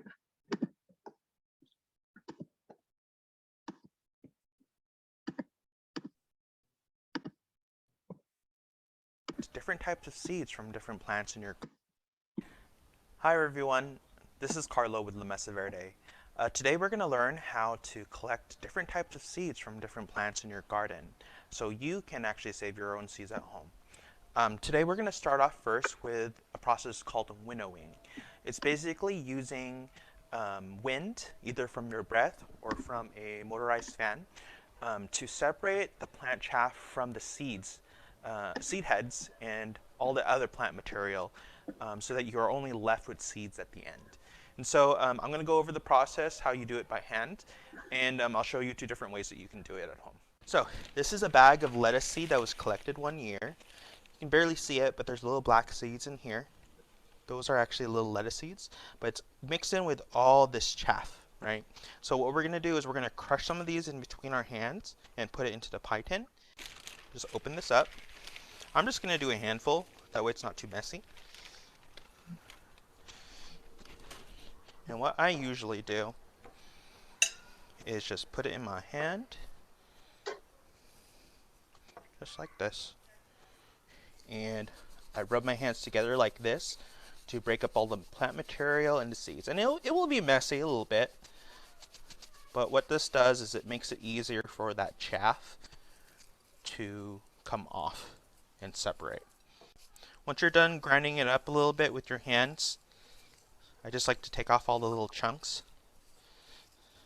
and then I'll show you how you do this by breath. So if you come up to me, you can see that that's all the chaff and the seeds, right? So what you can do is use your breath to actually separate this.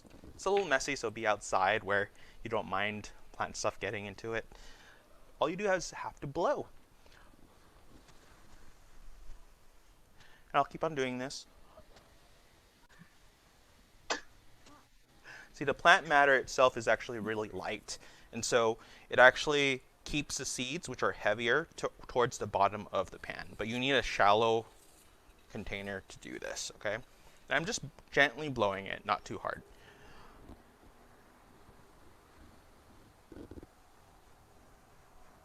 Okay, I'm going to show you another way to do it. We don't really have a breeze right now, so what we're going to do is we're going to use a motorized fan. This is just a personal fan, and show you how to just drop it in the air, put the fan right behind it, just to separate that chaff, okay? So I'll grab a handful.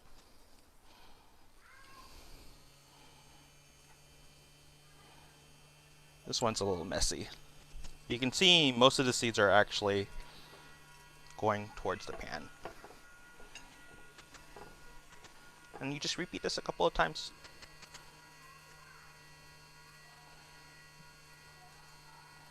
You will lose some seeds during this process, that's normal. But the seeds that don't fall into the pan are not good for germination because they're too light. It usually means the seeds aren't fully developed. But if you keep doing this over and over again, so if you do this over and over again, you can see that a lot of this chaff is being separated out.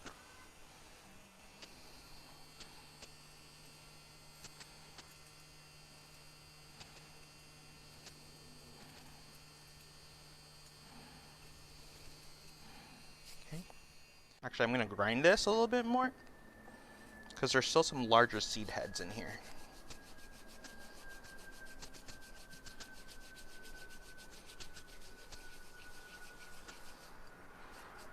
Okay. Try it again. And you can see there's a lot of seeds in here. Now I'm going to do it with my breath.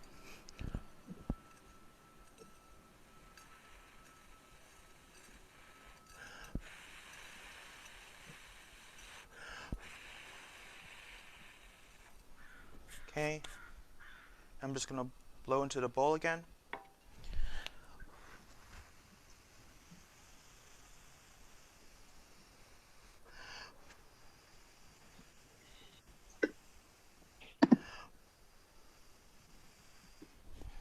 And at this point, you can zoom in a little bit.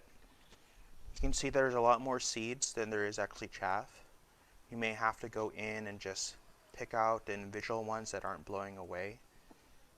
But essentially, if you do this over and over again, you can separate the seeds and just have a majority of seeds that you can just put into a jar or envelope and save for next year. So this is basically how you do lettuce.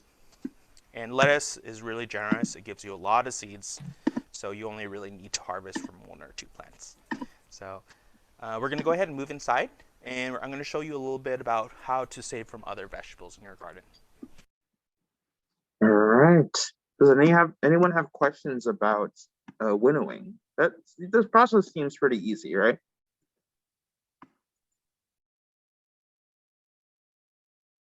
Yes, it does. Okay, all right, I'm gonna go ahead and move on.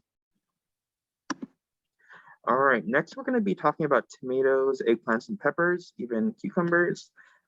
These types of vegetables actually need different types of processing, one wet processing, one dry processing. The process is a little bit more involved compared to winnowing and saving dry seeds. So I'm gonna have the video really explain itself. But you can see on the top picture here, these are tomato seeds with what is around them is actually the gel sacks. And then on the bottom left are eggplant seeds embedded in the eggplant. And the bottom right is some pepper seeds in a pepper. Okay, let me make this bigger, actually. Okay, everyone, welcome inside. So we're gonna go over a couple of different vegetables, namely the nightshade family. That's specifically tomatoes, eggplants, and peppers. We're gonna go over wet processing and dry processing and the differences between those, okay? So come on closer and take a look. All right. All right, so first we are gonna start with tomatoes, all right? So I wanted to show you different stages of tomato ripeness. With seeds, you wanna save the ripest fruits as possible. So typically that means it'll start off one color, usually green in the case of tomatoes and some peppers, and they'll end up a different color. It could be red, yellow, different types of colors other than its beginning color usually means it's really ripe. So here you can see one green tomato. This one would not be suitable for seeds, while this one is perfect because when you press on it, it's really soft. It actually indents a little bit, right? And it's very bright red. You can tell that this is almost too ripe, but this is perfect to save seeds from, okay? Same thing with peppers. They start off green, just like this. Eventually they turn red or another color like purple, right? This one, if you notice, is still pretty firm, right? It doesn't look wrinkly, it looks relatively smooth and plump. While the older one, which is this old pepper, it actually has little, I like to call them stretch marks, and it's really soft and squishy and very dark red. That's because this is overripe. The seeds on this one are definitely going to be better than this one and this one. This one you won't be able to save seeds at all.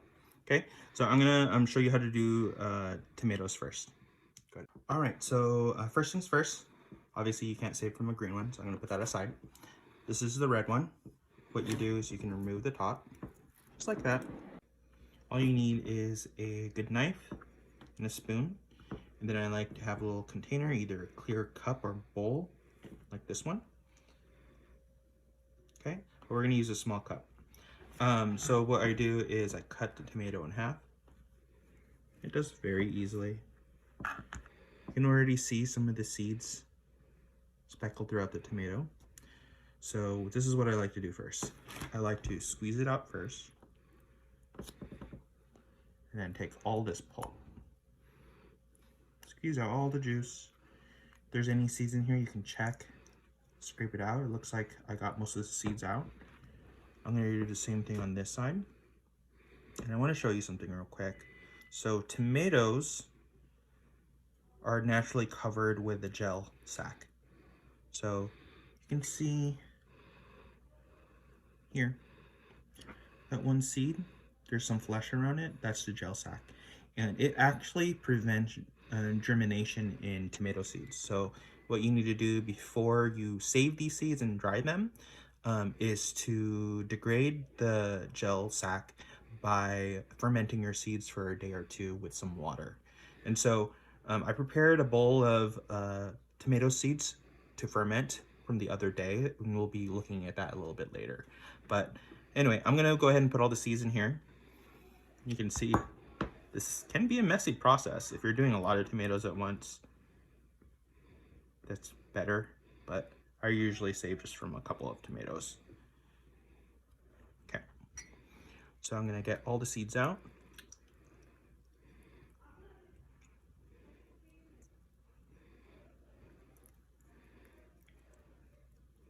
Okay, so all the seeds are gone from this. You can just throw this away.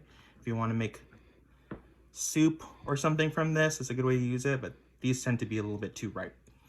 Okay, so you see that there's some pulp in here. I'm gonna squeeze that pulp to make it into smaller pieces. And what I'm gonna do with all this is fill it with a little bit of water and leave it overnight or even over a day or two. Okay, so we're gonna go to the sink and fill this up. All right, so this is the pulp that I had from earlier. I'm just gonna fill it up halfway to 3/4 of water. And I'll just put it to the side and let that sit there for overnight or for a day or two. And then I'll show you what it looks like after that. All right, so this is a bowl of tomato seeds I saved from the other day. It's been fermenting for a day or two. And you can see, if I lift this up, you can see in the bottom here, there's a lot of material. Most of the stuff in the bottom here are gonna be seeds, while a lot of the pulpy stuff is actually separated, including the gel sacs. And what you need to do is actually pour it out. So I'm gonna show you the process of doing this wet processing by pouring out a little bit at a time until we get nothing but seeds. So just watch me. So I usually fill up a little more water.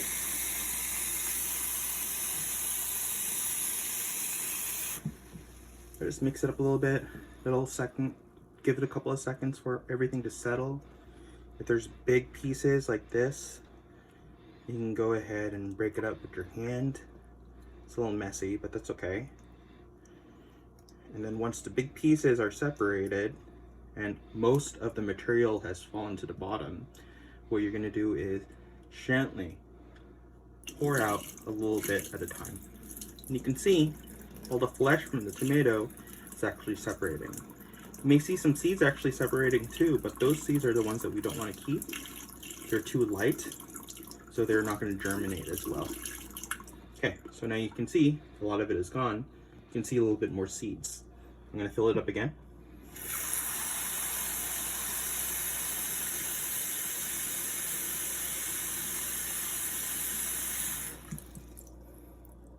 Break up any tissue.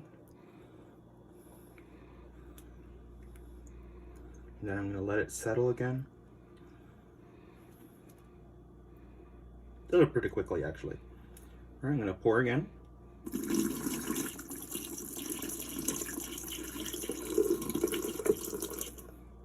Okay, I'm going to do one more time.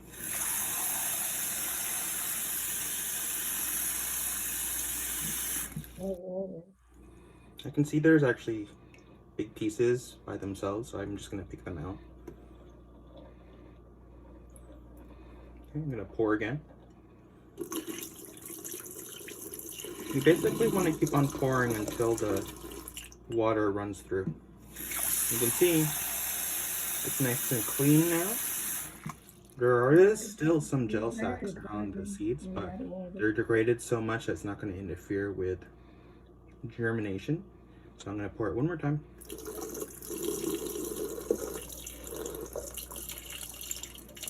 All right, at this point, you can see that it's mostly seeds. What I'm going to do is use a strainer, a fine strainer, and pour the rest of the seeds in here. Let me put this aside. Now I'm going to just use a good flow of water to help break up the rest of the sacs. And I'm going to use a spoon to help break that up too. So just watch.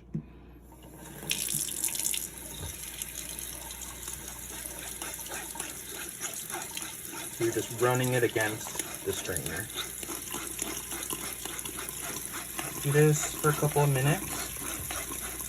Get all those gel sacks broken.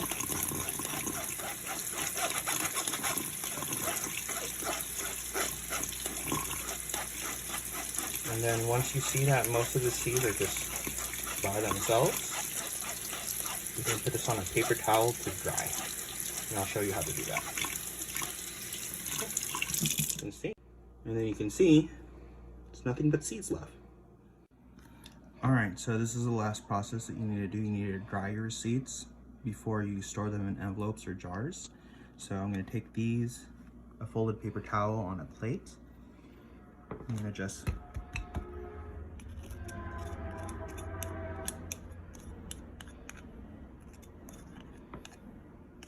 okay, you can see it's a little chunky. What I do is I use the back of the spoon to actually spread it out. That way there's a little bit more space in between the seeds, and try to get them as separated as possible. If they stay together, it's fine too. But that way they have a lot of airflow around the seeds. So this is going to take up a lot of the extra moisture that's still on the seeds and allow those seeds to dry. Okay, and then once these seeds are dry, let me stick to the paper towel. You can just rub the paper towel together with another one to get those seeds off, or you can pick it off by hand. And these tomato seeds are just ready to save in a nice, dark, cool place. Just make sure you leave this to dry over the course of a week or two. Some seeds need to actually dry longer than that as well. Just make sure it's always dry before storage. So that's how you harvest tomato seeds. This funky little thing is actually a type of cucumber. This is lemon chew cucumber. It's an heirloom type. It gets really ripe when it gets older, and it turns this beautiful orangey yellow color. This you do wet processing as well, similar to when you ferment the tomato seeds. So I'm going to show you how it looks like on the inside. I take off the top and I slice it across. It's going to be hard because these things get hard when they're older.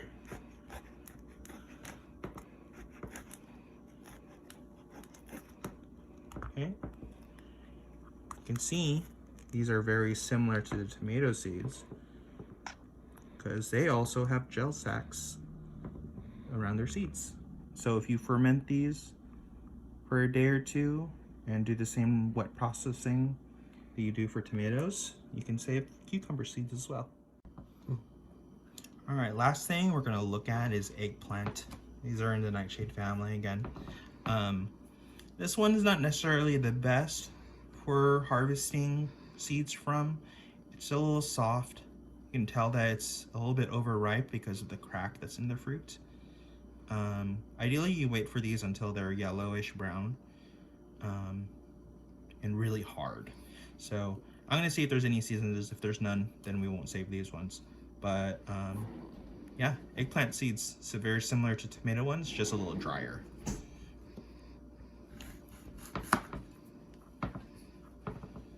Okay, so I'm gonna cut it lengthwise.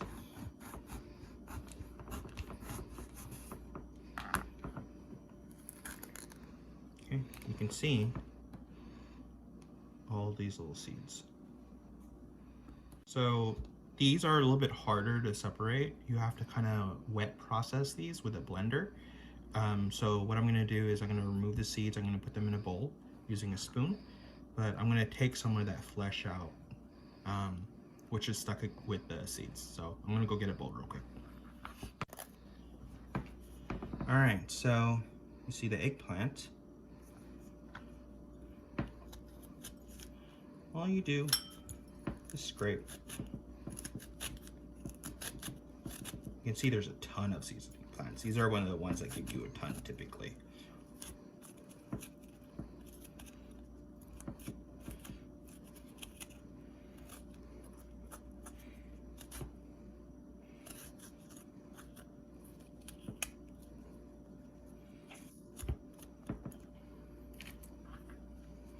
Okay, next one.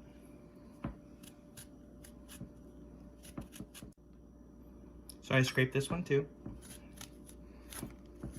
And get a bunch of seeds from this. Eggplants are so satisfying to harvest seeds from.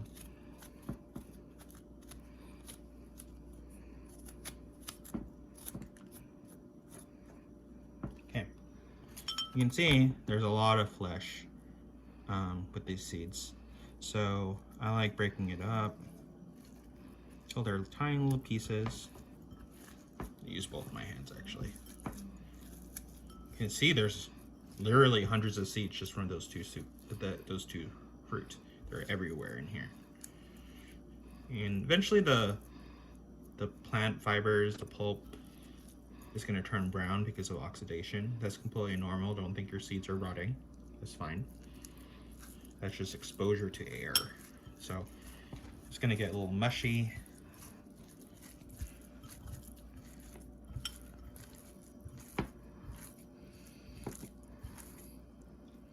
Okay. If you have a blender, you could do the same thing. Just blend the pulp and seeds with a lot of water. What will happen is the blender will rip away these fibers and the seeds will be undamaged because they're just floating in the water. Then what you can do is blend it with the water for a minute or two. Once it's separated, you let it settle. And then you can pour off the plant material, the pulp, similar to that of the tomato process that I had earlier. But that's the easiest way of saving eggplant seeds. Make sure you dry these really well before you store them too. You would store them similar to what you would do with peppers and tomato seeds. Okay, and you can see my hands are covered in seeds. So very easy. Just remember that eggplants can cross-pollinate with other varieties. So make sure you grow a lot of the same kind of variety and harvest from several fruits. The ones that produce the best looking and best tasting fruits. And over the years, you will save those seeds and they'll become stronger. They will have the characteristics you want in the vegetable, and you can share it with friends and family. That's a great thing about seed saving. Anyone can do it, whether you're rich or poor, whether you're an amateur or professional seed saver. But yeah, that's how you harvest some seeds from your garden.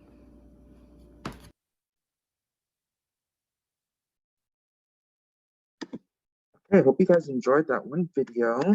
We're going to continue on. There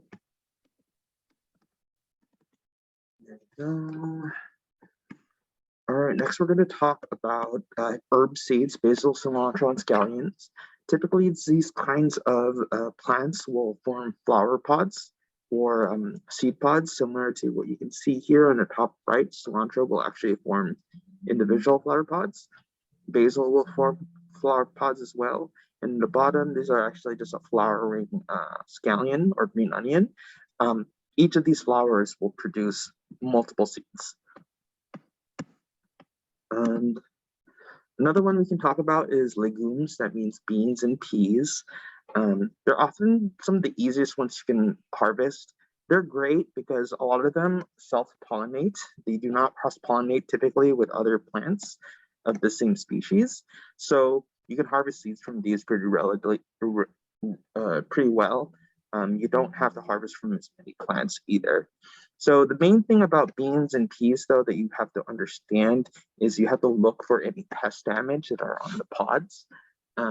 Because we do in this area have problems when it comes to grain weevils or bean weevils, which lay their eggs when the pods are immature into the seed. And then later on, when you store these dry seeds, they hatch, they leave a bunch of holes in your seeds and spread throughout your house, which is not fun. Those seeds are no longer usable. So it's a major agricultural pest here in this area. So just be aware of that. One way to manage it is to kill the weevils by freezing very dry seeds in the freezer for a day or two, or using a lot of bay leaves in the same container. For example, a glass jar. So the bay leaves will actually kill the larvae and repel the pests as well. And once again, make sure your pods are fully dry, like in the bottom photo. I'm gonna move on to the video. This is a very short one. All right, so next we're gonna go over legumes, or peas and green beans, even runner beans. They're among some of the easiest seeds to actually save. They're really easy to handle. And so if you wanna do a small amount, you can do it all by hand. You can see here the pods rattle a little bit because of how dry they are. They're papery thin right now too, so you always have to make sure. This one, I'm not sure will have good seeds because you can't even hear it. See? I'm gonna open up the pods and we'll pick out the seeds. So what I do is I put it between my hands, I press it until it cracks on the side, and then I open it, and yeah, it does have a seed. This one doesn't look that good though. So I'm assuming this one's gonna probably be the same. So we're gonna do the one I think is gonna look the best. This really long one, you always wanna make sure you save it from really long fruits if you can, if you wanna continue saving those genetics, okay? So I'm gonna break this on the side.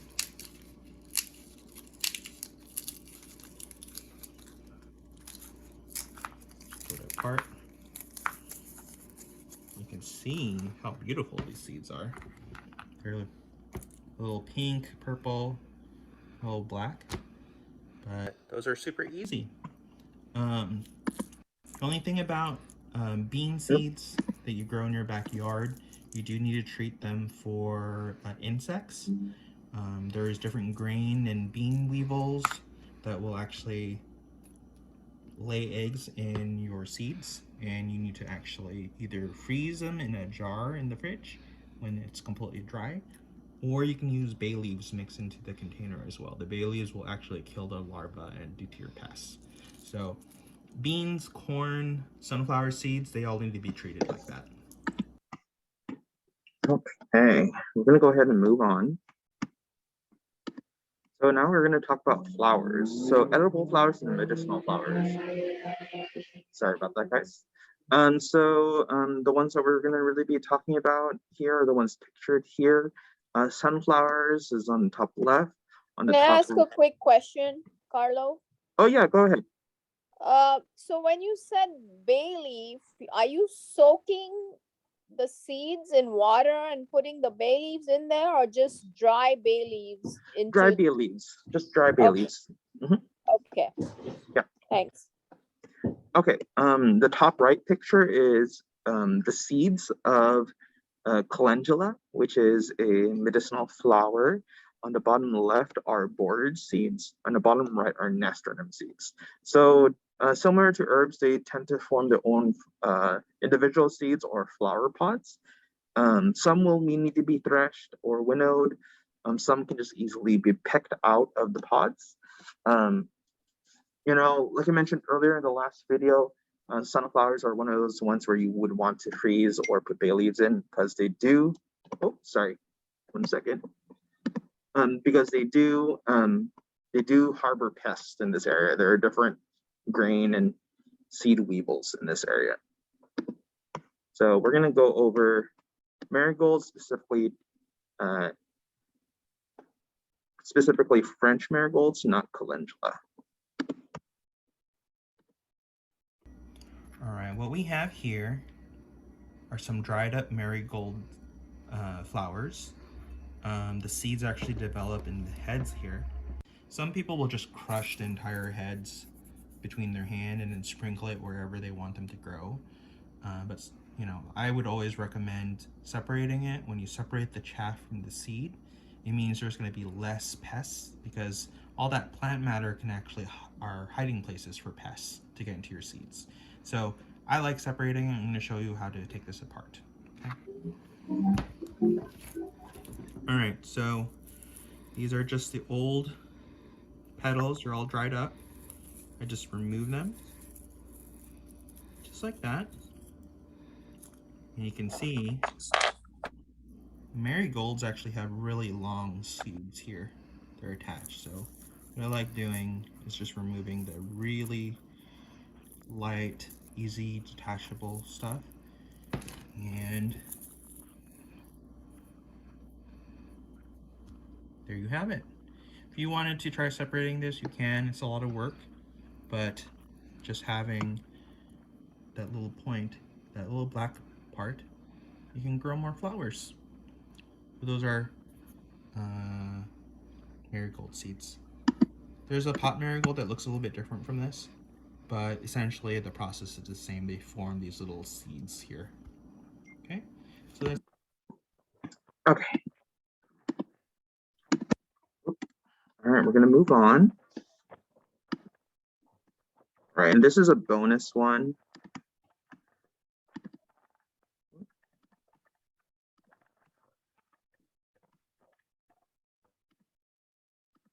So here is a bonus one. This is actually burgundy okra. Of course, you can tell that it's not burgundy anymore. It's all brown and dry. It gets really hard and it forms these little pockets that you can see some of the seeds are in. So I'm gonna get some of the seeds out of these ones. These ones are really easy to get to. So what I like to do is start from the top and split it apart. And the seeds just fall out. They're hard. If you feel any wet seeds, honestly, I would just throw them away or continue to dry them. It's your choice. And absolutely love saving from okra. Super easy. It gives you a ton of seeds. Burgundy okra is a kind of heirloom okra. So make sure you only grow one type of okra if you're gonna try to save the seeds. So I think just a little bit left. This is the last of it. And just from that one pod, we got a ton of seeds. So these may look dry, but they still need to dry a little bit more for a week or two for any excess moisture to be removed. But you can tell you got a ton of seeds just from that, and one plant will come up from each of those seeds, okay? But okra, one of my favorite crops to harvest from. Okay.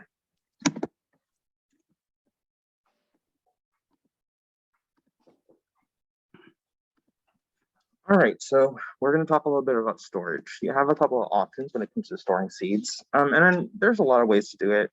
Personally, I like glass jars for any beans or legumes, sunflower seeds, corn seeds, because they're airtight, they're pest resistant, they're moisture resistant.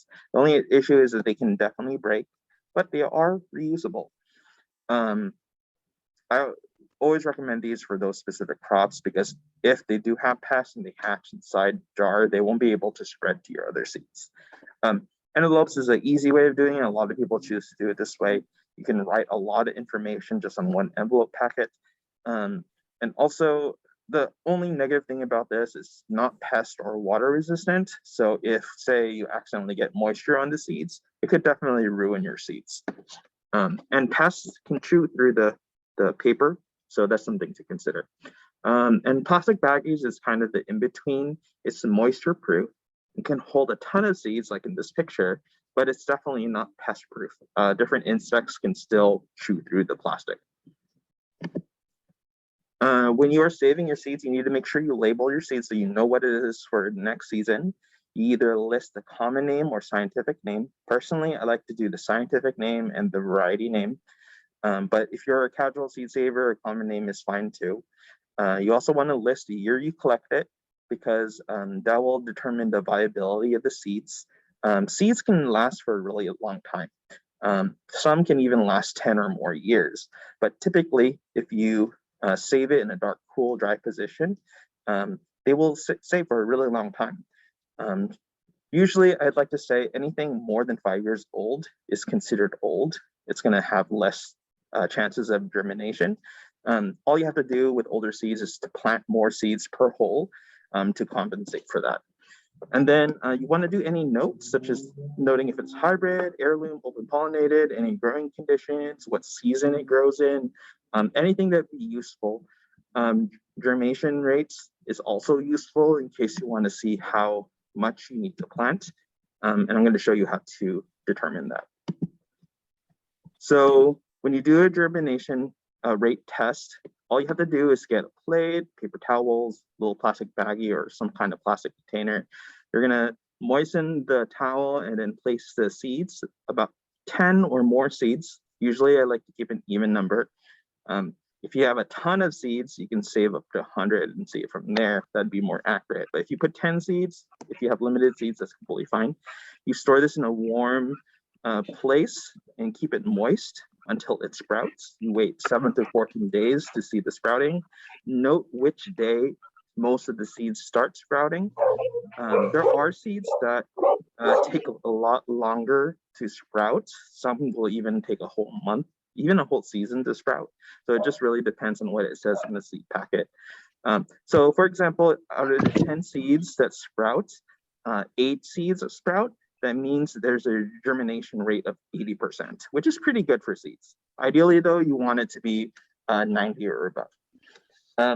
And then making sure you note it on your envelopes, on your seed jars and everything, just so you know what date you tested it, and you can determine whether or not the viability is good. Okay. All right, so that was the end of the presentation. One thing I didn't cover too much is making sure that you guys research when you are saving these seeds, whether or not crops are self-fertile or if they cross-pollinate really easily. The self-fertile ones, like the beans, are going to be the easiest for you to save because they do not readily cross-pollinate with other beans. So if you want to get started, I always recommend doing beans or sweet peas first. And so that's something I didn't mention earlier on in the presentation.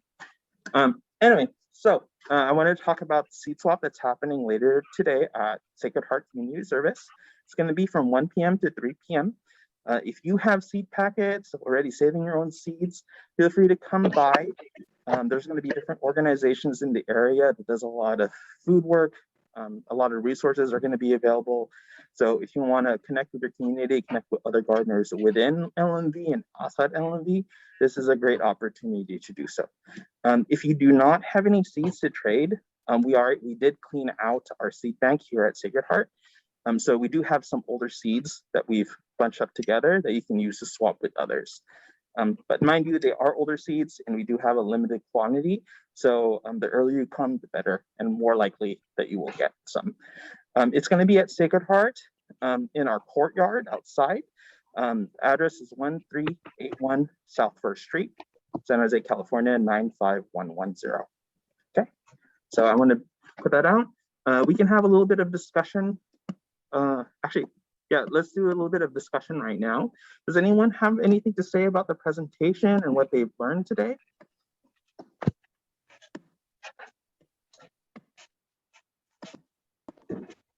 There's also some discussion questions I wanted to ask.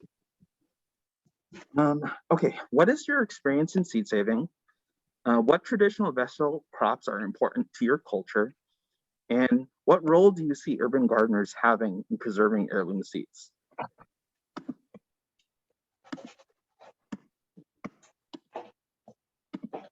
You can answer all or just some of these questions, it's completely fine. Does anyone here? Oh, go ahead, Michelle. And then Tao, you'll be after. Okay. So I just wanted to say that I told you I had a little bit of experience with saving tomato seeds, and when I was looking for a way to do it, the whole fermentation process, because I'm so disabled, seemed a little complex for me. And I did find that you actually can save tomato seeds just by rubbing the tomatoes on paper towels and allowing those to dry. And that's the method that I used, and I got a very high germination rate. Hey, Michelle. Tao, do you want to go next? Yeah, so I have saved a bunch of seeds, but I didn't know that, I had to label like the year and all that stuff. So this was really helpful. I think something that I do is like, as I spend time with the plants that I grow, I notice that after they flower, like there's like these little tiny things that form inside the flower after they dry up, and it looks like the seed that I used to plant it. So that's how I've been like, okay, I guess that's the seed. So that's always been fun to figure out like how plants seed. Traditional vegetable crops are important too. my culture. There's a lot from like perilla to Thai basil to chives. So I saved a bunch of Thai basil seeds. But I don't know because it was the ones that La Mesa Verde gave us. So I don't know if those seeds will actually work. So I gotta test that out. I believe the Thai one is grown from seeds that we bought. So I believe those ones are actually heirloom. So you should be okay. Oh, awesome. What about the Juksamip, the shisha one? That one should be fine also. Oh, amazing. Okay. Yeah, I've been like spending the past few weeks just like sitting at a table and like slowly grinding it apart and like saving the seed. Well, thank you for sharing, Tal. Anyone else want to share something? We have about 3 minutes to talk about this. Anyone deciding to save their own seeds after this presentation?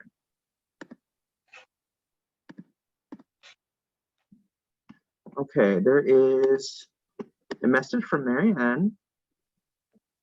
She thinks one of the takeaways for her was the impact on the info on the seed companies controlling our seed industry. It motivated something deep in my heart about this to do something or be active in some way. That's good to hear, Marianne. Anything else? Okay. Is anyone coming to the seed swap this afternoon? I want to see who out of this group is planning on coming. I'm coming, Carlo. This is Danielle. Nice. Okay, perfect. I'm excited for you to meet the other gardeners. Me too. Tao's coming too. Tao, I know you have a good seed collection. I'm excited to show you more of mine too. Nicole and Sesh, before they left, I think both said they were coming. Ah, beautiful. Perfect. Awesome. All right. Well, what we could do is we can end the discussion just a little bit earlier. Thank you everyone for what you've said. But what we're going to do now is going to post the evaluation link for specifically the gardening seed saving workshop. Please take the next couple of minutes filling it out. I'm going to put it into our chat right now. And there's no need to sign up. You can just show up. Yeah, you can come. All right, there is the link for the presentation. Arlette says, thank you for the wonderful presentation and your support through the year. See you at the celebration event. Yeah, be ready for the graduation and the party. Carlo, I don't see the link. I think it might not be in chat. Yeah, I didn't get it either. I'm gonna send it. Oh, sorry, I sent it privately by accident. 1 second. Okay, there you go.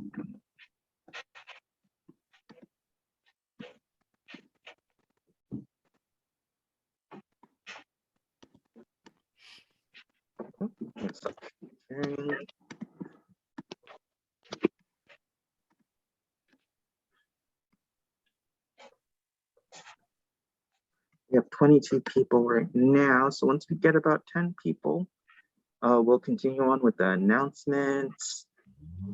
If any of you have community announcements you want to make of any events or organizations in the area, feel free to think about it and speak of it in a moment.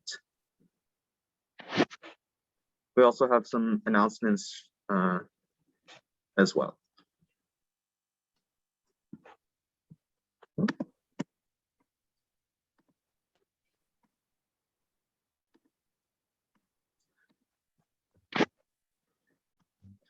So I know this is already a question on the survey, but I don't know if any of you have ever heard of the National Heirloom Festival or the National Heirloom Expo in Santa Rosa. It's one of the largest seed gathering events in this side of the coast. You know, the past 2 years they had to cancel it because of COVID, but you know, eventually they're going to have one next year again. That's the plan anyway.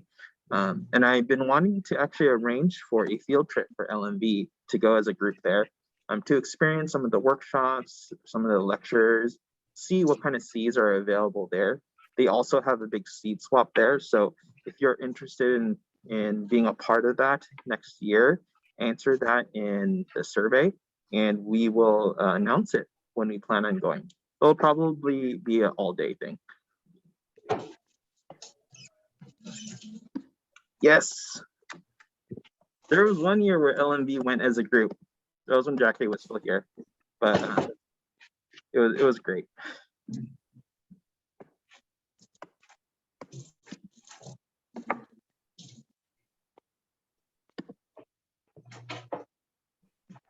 All right, let's see how many people have filled out. I have 6 people. If you haven't filled it out the survey, I'm going to post up the link one more time.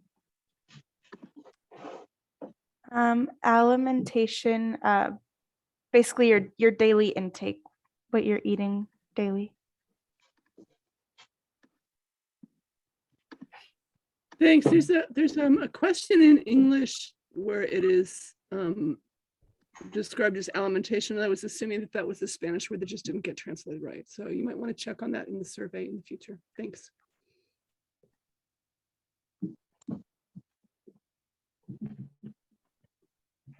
All right, we have 8 people now, 2 more, and then we'll move on to the announcements.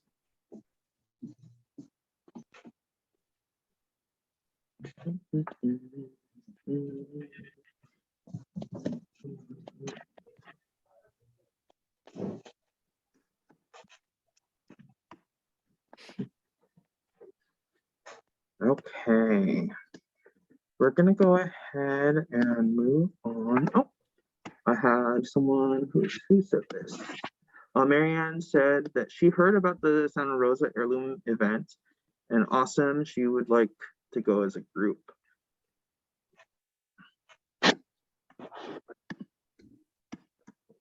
Okay, we're gonna go ahead and move on to the rest of the announcements.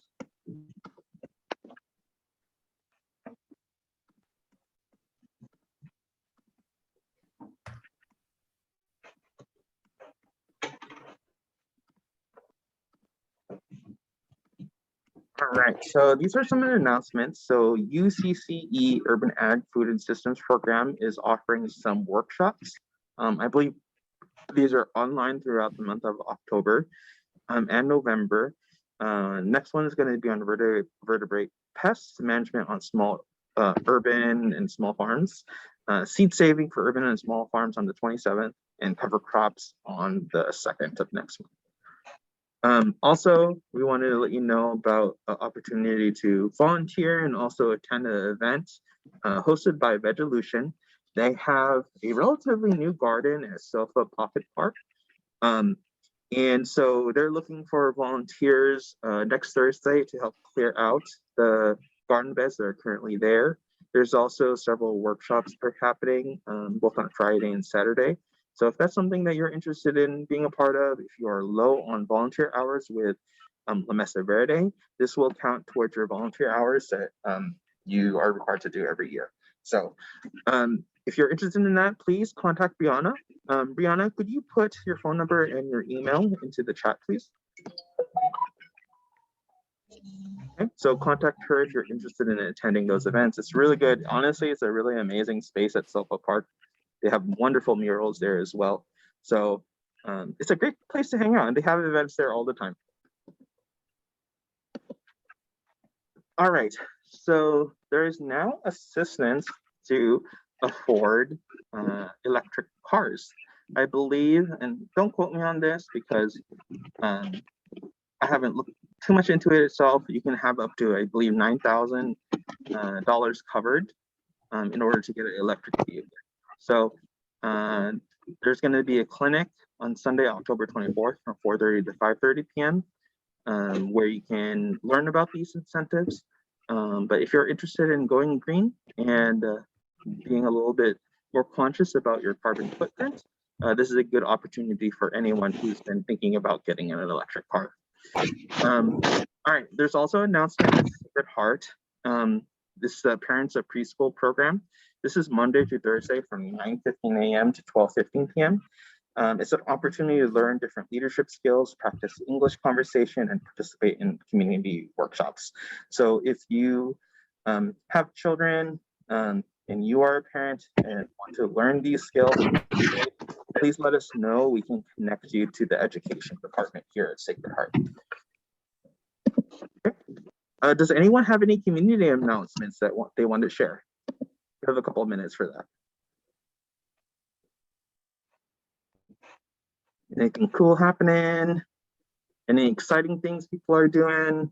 Want to let everyone know about? If not, that's okay too.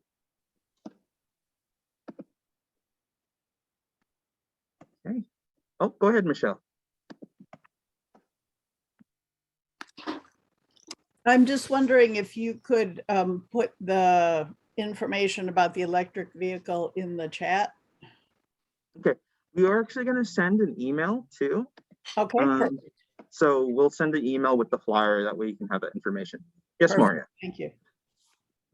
Yeah, I wanted to mention, I think some people have received this in email before, but I mentioned this, there's something called a garden share event on the 4th Sunday of each month at 11 a.m. in Sunnyvale, and that is held at the Charles Street Garden, which it's at 433 Charles Street in Sunnyvale, and it's from 11 o'clock to noon. It's just for an hour on the 4th Sunday of the month, which this month is Sunday, the 24th of October. It is super, super fun. The format is really easy. Lots of people come, and you can bring anything from your garden. You could bring like pots you're not using. You could bring seeds. You could bring cuttings. You could bring vegetables. You could bring fruit. You could bring anything you want. You can also bring nothing, and people are welcome to come and bring nothing. And there's lots of things available. So I invite everybody to come. Thanks. Thank you, Maria. Eileen, I know that you're asking to share about Amigos de Guadalupe. Do you want to talk about the Food Justice Access Committee work there so far? Oh, I thought I was asking you to share, but oh, if you could share from your perspective, I think that would be important. All right. So we have a committee that called what is it called now? The Food Justice and Access Committee. And we got to partner with a tiny home community for families that the county created, and it's over by the county center. And the exciting thing for our committee, La Mesa Verde, is that we are doing a garden in partnership, in collaboration with the staff and tenants of the community. And this is something that we worked hard on for a while, to have some kind of community, giving community access. So we're all really excited about it.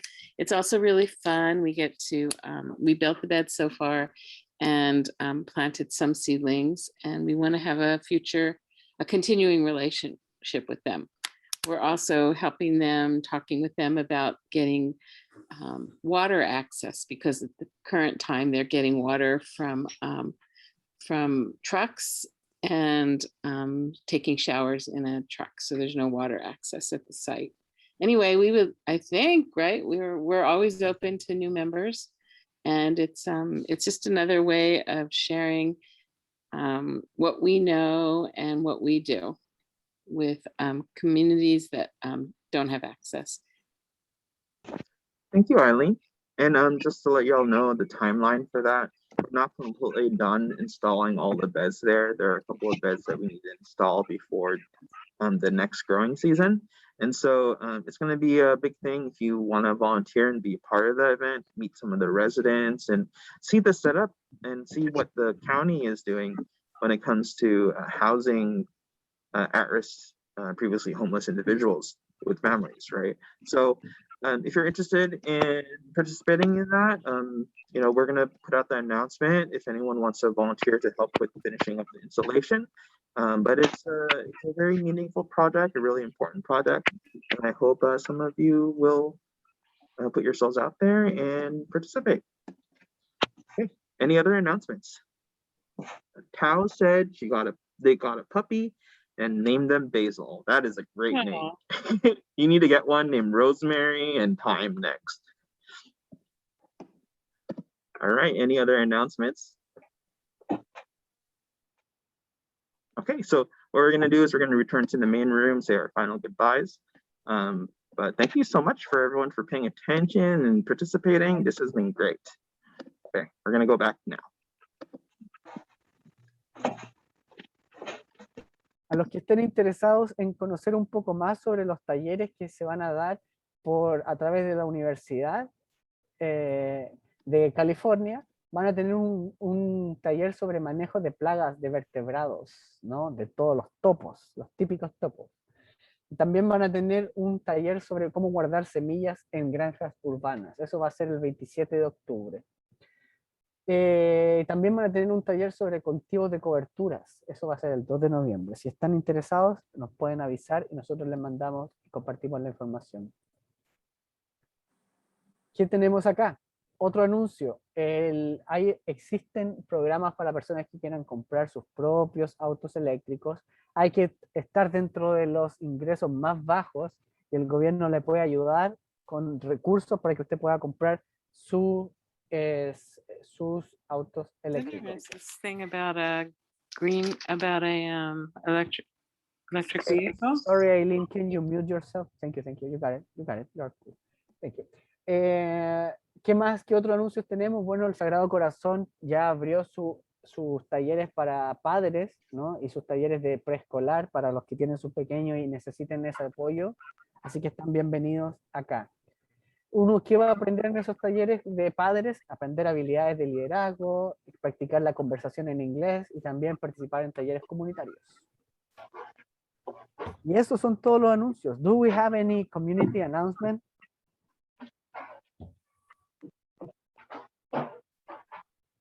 Looks like we have the big group here. Welcome everyone. I'm sorry I was wrapping up the Spanish part. The announcement. Did you did the announcement there? Yes, we already did.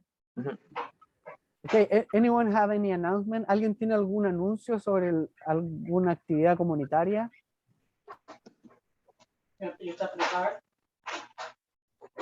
I see Moria has her hand up. Translate for me, and I apologize to those who heard it in English. I'll try to make it more briefly. So, give me 1 second. Sonia, can you mute yourself, please? Okay. Sorry, Moria. Go ahead. I will translate for you. Yeah, I said this already in the group before, but I'd like to say it for people in Spanish also. So there's an event on the 4th Sunday of every month, which is Sunday, the 24th of October. Are you writing it down, Fernando, or do you want me to? Yes. So hay un evento el 24 de octubre. Okay, and it's in Sunnyvale. It is called a garden share, and you can bring anything from your garden to share. Esto va a ser en Sunnyvale y es un evento para compartir cosas de tu jardín. You can also go if you have nothing to share, and people bring lots of things. They bring seeds, they bring plants, they bring food, they bring fruit. Sometimes they bring garden equipment, anything from a garden.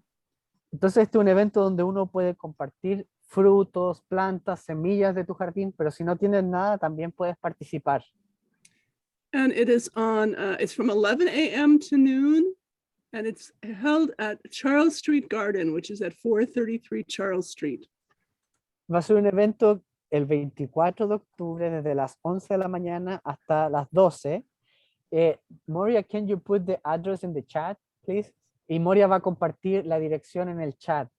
Entonces, lo repetimos, en Sunnyvale, el 24 de octubre, entre las 11 y 12, hay un evento para jardineros urbanos, donde uno puede compartir plantitas, flores, frutos o semillas. Si uno no tiene nada para compartir, es decir, para intercambiar, también puede asistir y recibir. Hay mucha gente donando cosas. Thank you, Moria. Moria puso la dirección ahí en el chat para que los que están interesados la puedan guardar.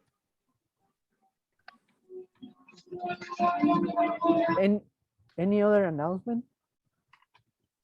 ¿Algún otro anuncio, Marianne? Well, I just wanted to share with the LMB members that the Kids Club is going to have their last workshop in November 6th.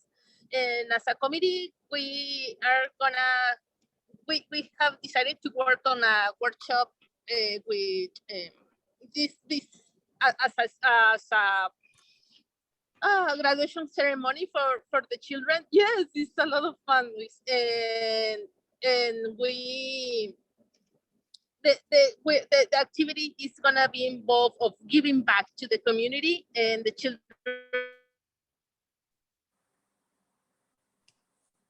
are gonna win clothes and hygiene items for Sacred Heart, for the guests to Sacred Heart. So we wanted to I thought it would be great to share this with you guys, and that's it. Thank you. Can you say that in Spanish? Sí, quería compartir con el grupo de la Mesa Verde, con los miembros, decirles que el Kids Club, los niños del Kids Club de Semillitas Verdes, vamos a tener nuestra última taller con los niños, y como comité hemos decidido que este último comité que sea dedicado a una ceremonia de graduación con que los Se anduvo cortando un poco ahí. que la actividad sea los niños dando de regreso a la comunidad, de ropa y de artículos y que los puedan tener de parte de Semillitas Verdes. Gracias. Gracias. So Kids Club is having their graduation and the end of the year celebration. That's great. Mónica. Sí, Fernando, y pudieras compartir si hay alguien que quiera ser voluntario y regalarnos algo para poner dentro de esas bolsitas para estas personas que se les entregaría. Somos bien agradecidos si al salir algún voluntario y nos regalara algo, o sea calcetines, o sean cepillos de diente, o que será algo para la mujer, femenino. Todo eso sería muy de su parte, quien quisiera dar un granito. Gracias, Mónica. Muchas gracias. Monica was saying that, and Marianne also said, part of this celebration of the Kids Club, they will make a donation for people who have needs in terms of clothing and like hygienic items too. So if anyone here from La Mesa Verde want to donate for the Kids Club clothes in good condition and hygienic items, please contact us to make that connection with the Kids Club. Okay, so everyone is welcome to donate clothes in good condition, especially underwear, socks, and clothes for winter that is coming right now. It's welcome. Also hygienic like toothbrush or Brianna, how you say pasta de diente? Toothpaste. Exactly, or soap, or anything that will help people who are in struggle right now, having resource to just a little just a little better life. So thank you so much, Monica and the Kids Club to bring this. And anything feminine hygiene products as well. Yes, thank you for saying that. I tried to find the words, but I can't find it in my mental dictionary. Well, any other announcement? Aileen, I can see your hand. Oh, I just heard the request for feminine hygiene products, and I wanted to mention that there's a woman, Amy Pizarro, who does a pad, she calls it the Pad Parade every year. She just had it, raised thousands and thousands of feminine hygiene products, and that if you go to Home First or contact them, they are distributing them to other agencies and to women who need them. So if you need feminine hygiene products, go to contact Home First. They have thousands, way more than they can even use. Okay, I hope the Kids Club get that. So, lo que estaba diciendo Aileen, que existen organizaciones que hicieron una campaña hace mucho tiempo sobre, ¿cómo se dice en español, Brianna? Productos higiénicos femeninos. Exactamente, y recopilaron mucho. Se llama Home First, que sería hogar primero. So, lo que le recomienda Eileen es al Kids Club es contactarse con esta organización para poder ayudar a distribuir esas cosas que ellos ya recolectaron. Thank you, Eileen. Okay, everyone. Are we ready to wrap up this workshop? This is the last workshop. So in the chat, they asking, okay, that's fast, Brianna. Thank you for responding fast. So this is the last workshop of the year. I hope this has been a great time together. November, we will have our work or celebration. So we are not gonna learn. We're just gonna celebrate that we finish 1 year together with the new members and with the returning members. So este es el último taller de jardinería que tenemos en el año. En noviembre ya vamos a celebrar, no vamos a estar aprendiendo nada, solo celebrar con los nuevos jardineros y con los que se han sumado, con los que llevan hartos años con nosotros. Así que prepárense para celebrar. Carlos, something that you want to say? And Carlos, everyone in Spanish love your videos. Oh, thank you. I worked really hard on them. Great job in the videos, for real. You want to say something to close? Yeah, I'm so happy to have worked with everyone this year. You know, I hope I can see some of y'all later during the seed swap. If not, that's okay too. I'll see you at the celebration next month. But I'm hoping you leave today feeling a little bit more empowered, feeling a little bit more confident of your ability as a gardener. You've all worked really hard these past 11 months. So, this past 10 months. So, yeah, thank you so much for giving me the opportunity to share my gardening knowledge and participate fully with our program. Thank you, everyone. Gracias, Carlos. Carlos estaba diciendo muchísimas gracias por haber escuchado todos estos meses las presentaciones que él ha preparado. Carlos ha sido la persona que ha hecho la mayoría de los talleres de jardinería este año. Por tanto, la calidad del contenido y la forma de presentar el contenido ha sido todo gracias al esfuerzo de Carlos. Carlos ha estado diseñando todos los talleres de jardinería de este año, así que felicitaciones, Carlos, gran trabajo. Estamos muy contentos de tenerte en el programa. Bueno, queridísimos, thank you so much for being here. I hope I can see you at 1 p.m., between 1 and 3 p.m. in Sacred Heart for the first seed swap event in La Mesa Verde. And this year, it's going to be a pretty fun event, so I will see you there. Muchas gracias, espero que nos podamos ver a las 1 de la tarde, entre las 1 y las 3 aquí en el Sagrado Corazón hoy día, para intercambiar semillas o para recibir semillas o solo regalar, ¿ya? Thank you, Brianna. Great job also facilitating the food justice workshop. It's her first time doing this for La Mesa Verde, but it's not going to be the last. So you are going to be really busy next year too. Gracias, Brianna, por tu trabajo, por facilitar a justicia alimentaria en inglés, pero esto no va a ser la última, vamos a tener muchas más por delante. Nos vemos, everyone. Thank you so much. Have a good break and lunch, everyone. Bye. Bye. See you. See everyone soon. Gracias a todos por tan buen trabajo. De nada, gracias a ti Gracias. por participar. Thank you. Gracias. See you. Bye for everyone. Bye, everyone. Bye, bye.